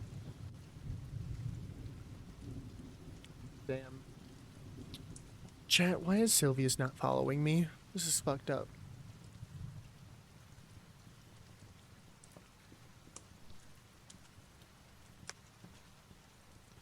Can't believe Sylvia's didn't follow me. This is, can't believe it.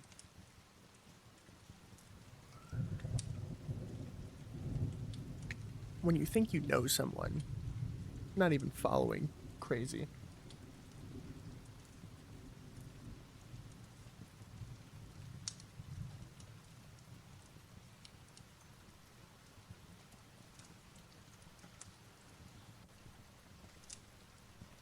Go for it, Eve. You're always welcome to talk about whatever. As long as it, you know, follows Twitch TOS and follows the rules that I've laid out for my chat.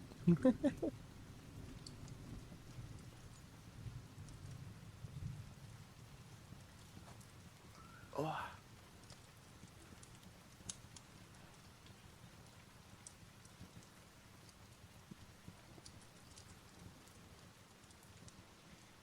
Well, you're being asked. Go for it.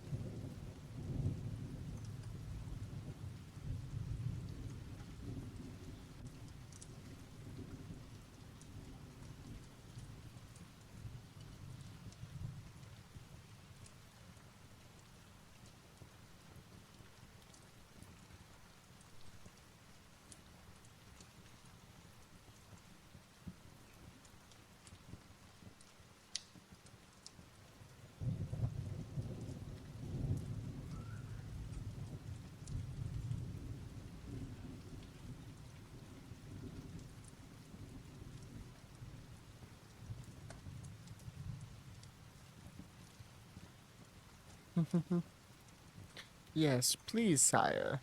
Tell us what dealer's den is.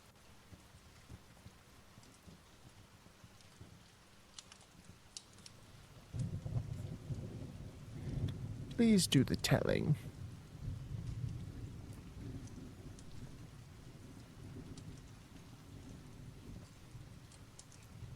Oh, I was right.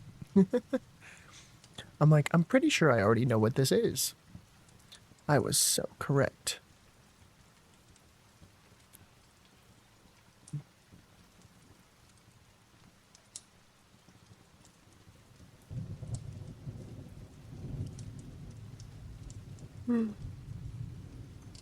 Ugh.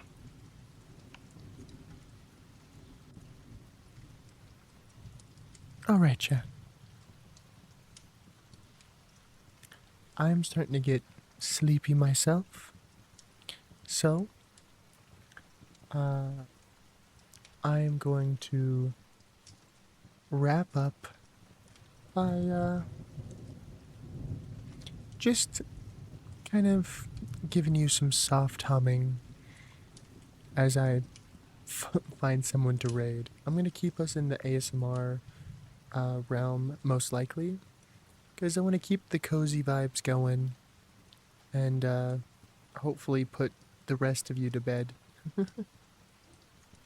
Sleep stream.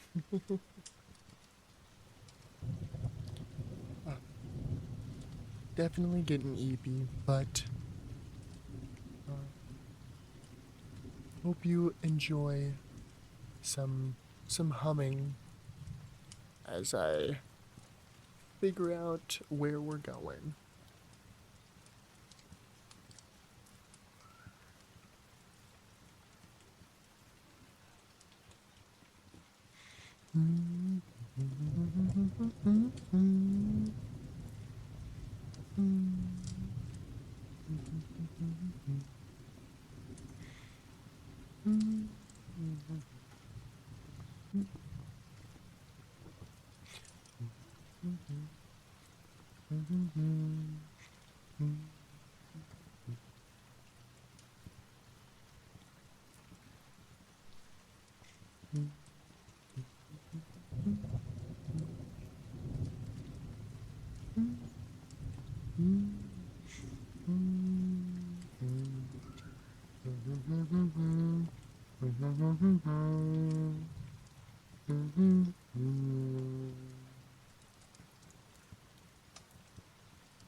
Yeah, rises the moon. Yep.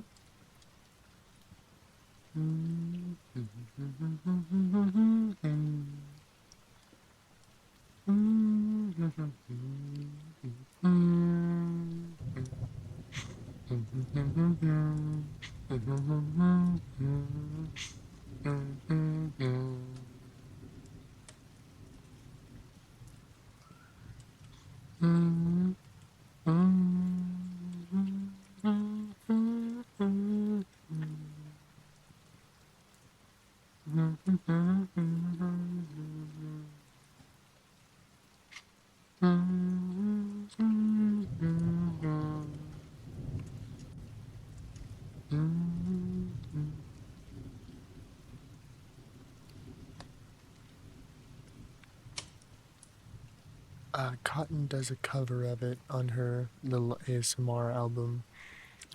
Uh, so I had it playing in my ears, so I could hum it properly.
What'd you just realize, Eve?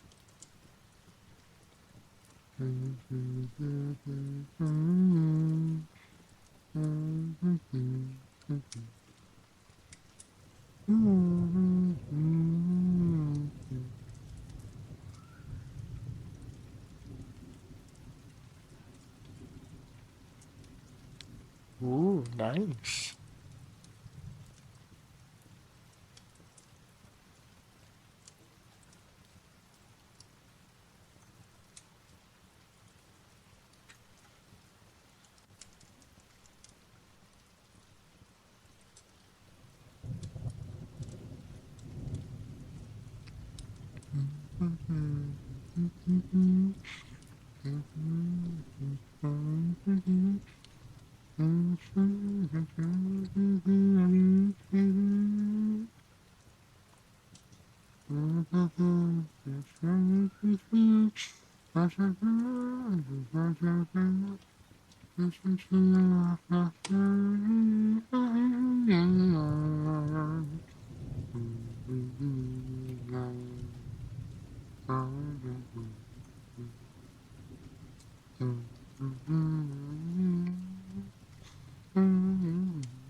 There's a person that I found that I kind of want to raid, but also I can't tell if they're actually doing ASMR or not, and they're currently on their BRB screen. So I'm kind of just stalling to wait for them to come back from their BRB to see if they're even doing ASMR. Because there's ASMR in the title, but also the title doesn't seem ASMR, but also the category is just chatting. So it's like, so I'm not sure. But we're waiting. Just to let you guys know. And of course, if this person isn't doing ASMR, well then that's gonna suck.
Okay, John.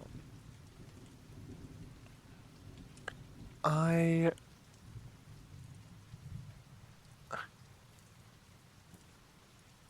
still see them in their BRB. Do I try and raid them anyway? Or do we want to find someone else? I will leave this up to you. The one that I did find that is on the BRB screen is a bit of a larger streamer, but not their viewer count is 200 right now. So that's the sizing. Someone else? Okay.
Yeah, I don't usually raid larger people like that.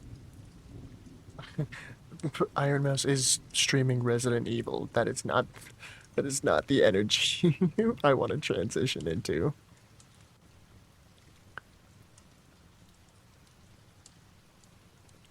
But I did find a streamer with a very pretty model that I think we will throw ourselves into.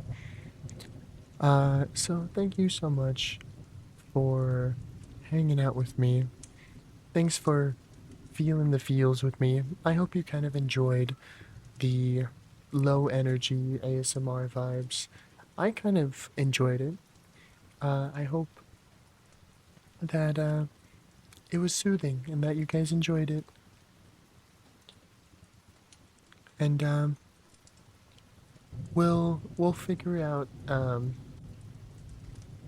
more ASMR stuff kind of as we go along. But mainly, I like the idea of music, whether it's humming or softly singing. Also, like reading and that sort of thing. So hopefully next ASMR stream we'll do some more fun stuff. But and maybe I'll have some ASMR redeems. Ooh. Anyway, goodbye everybody. I apologize because the ending screen is loud. Bye bye. Bye.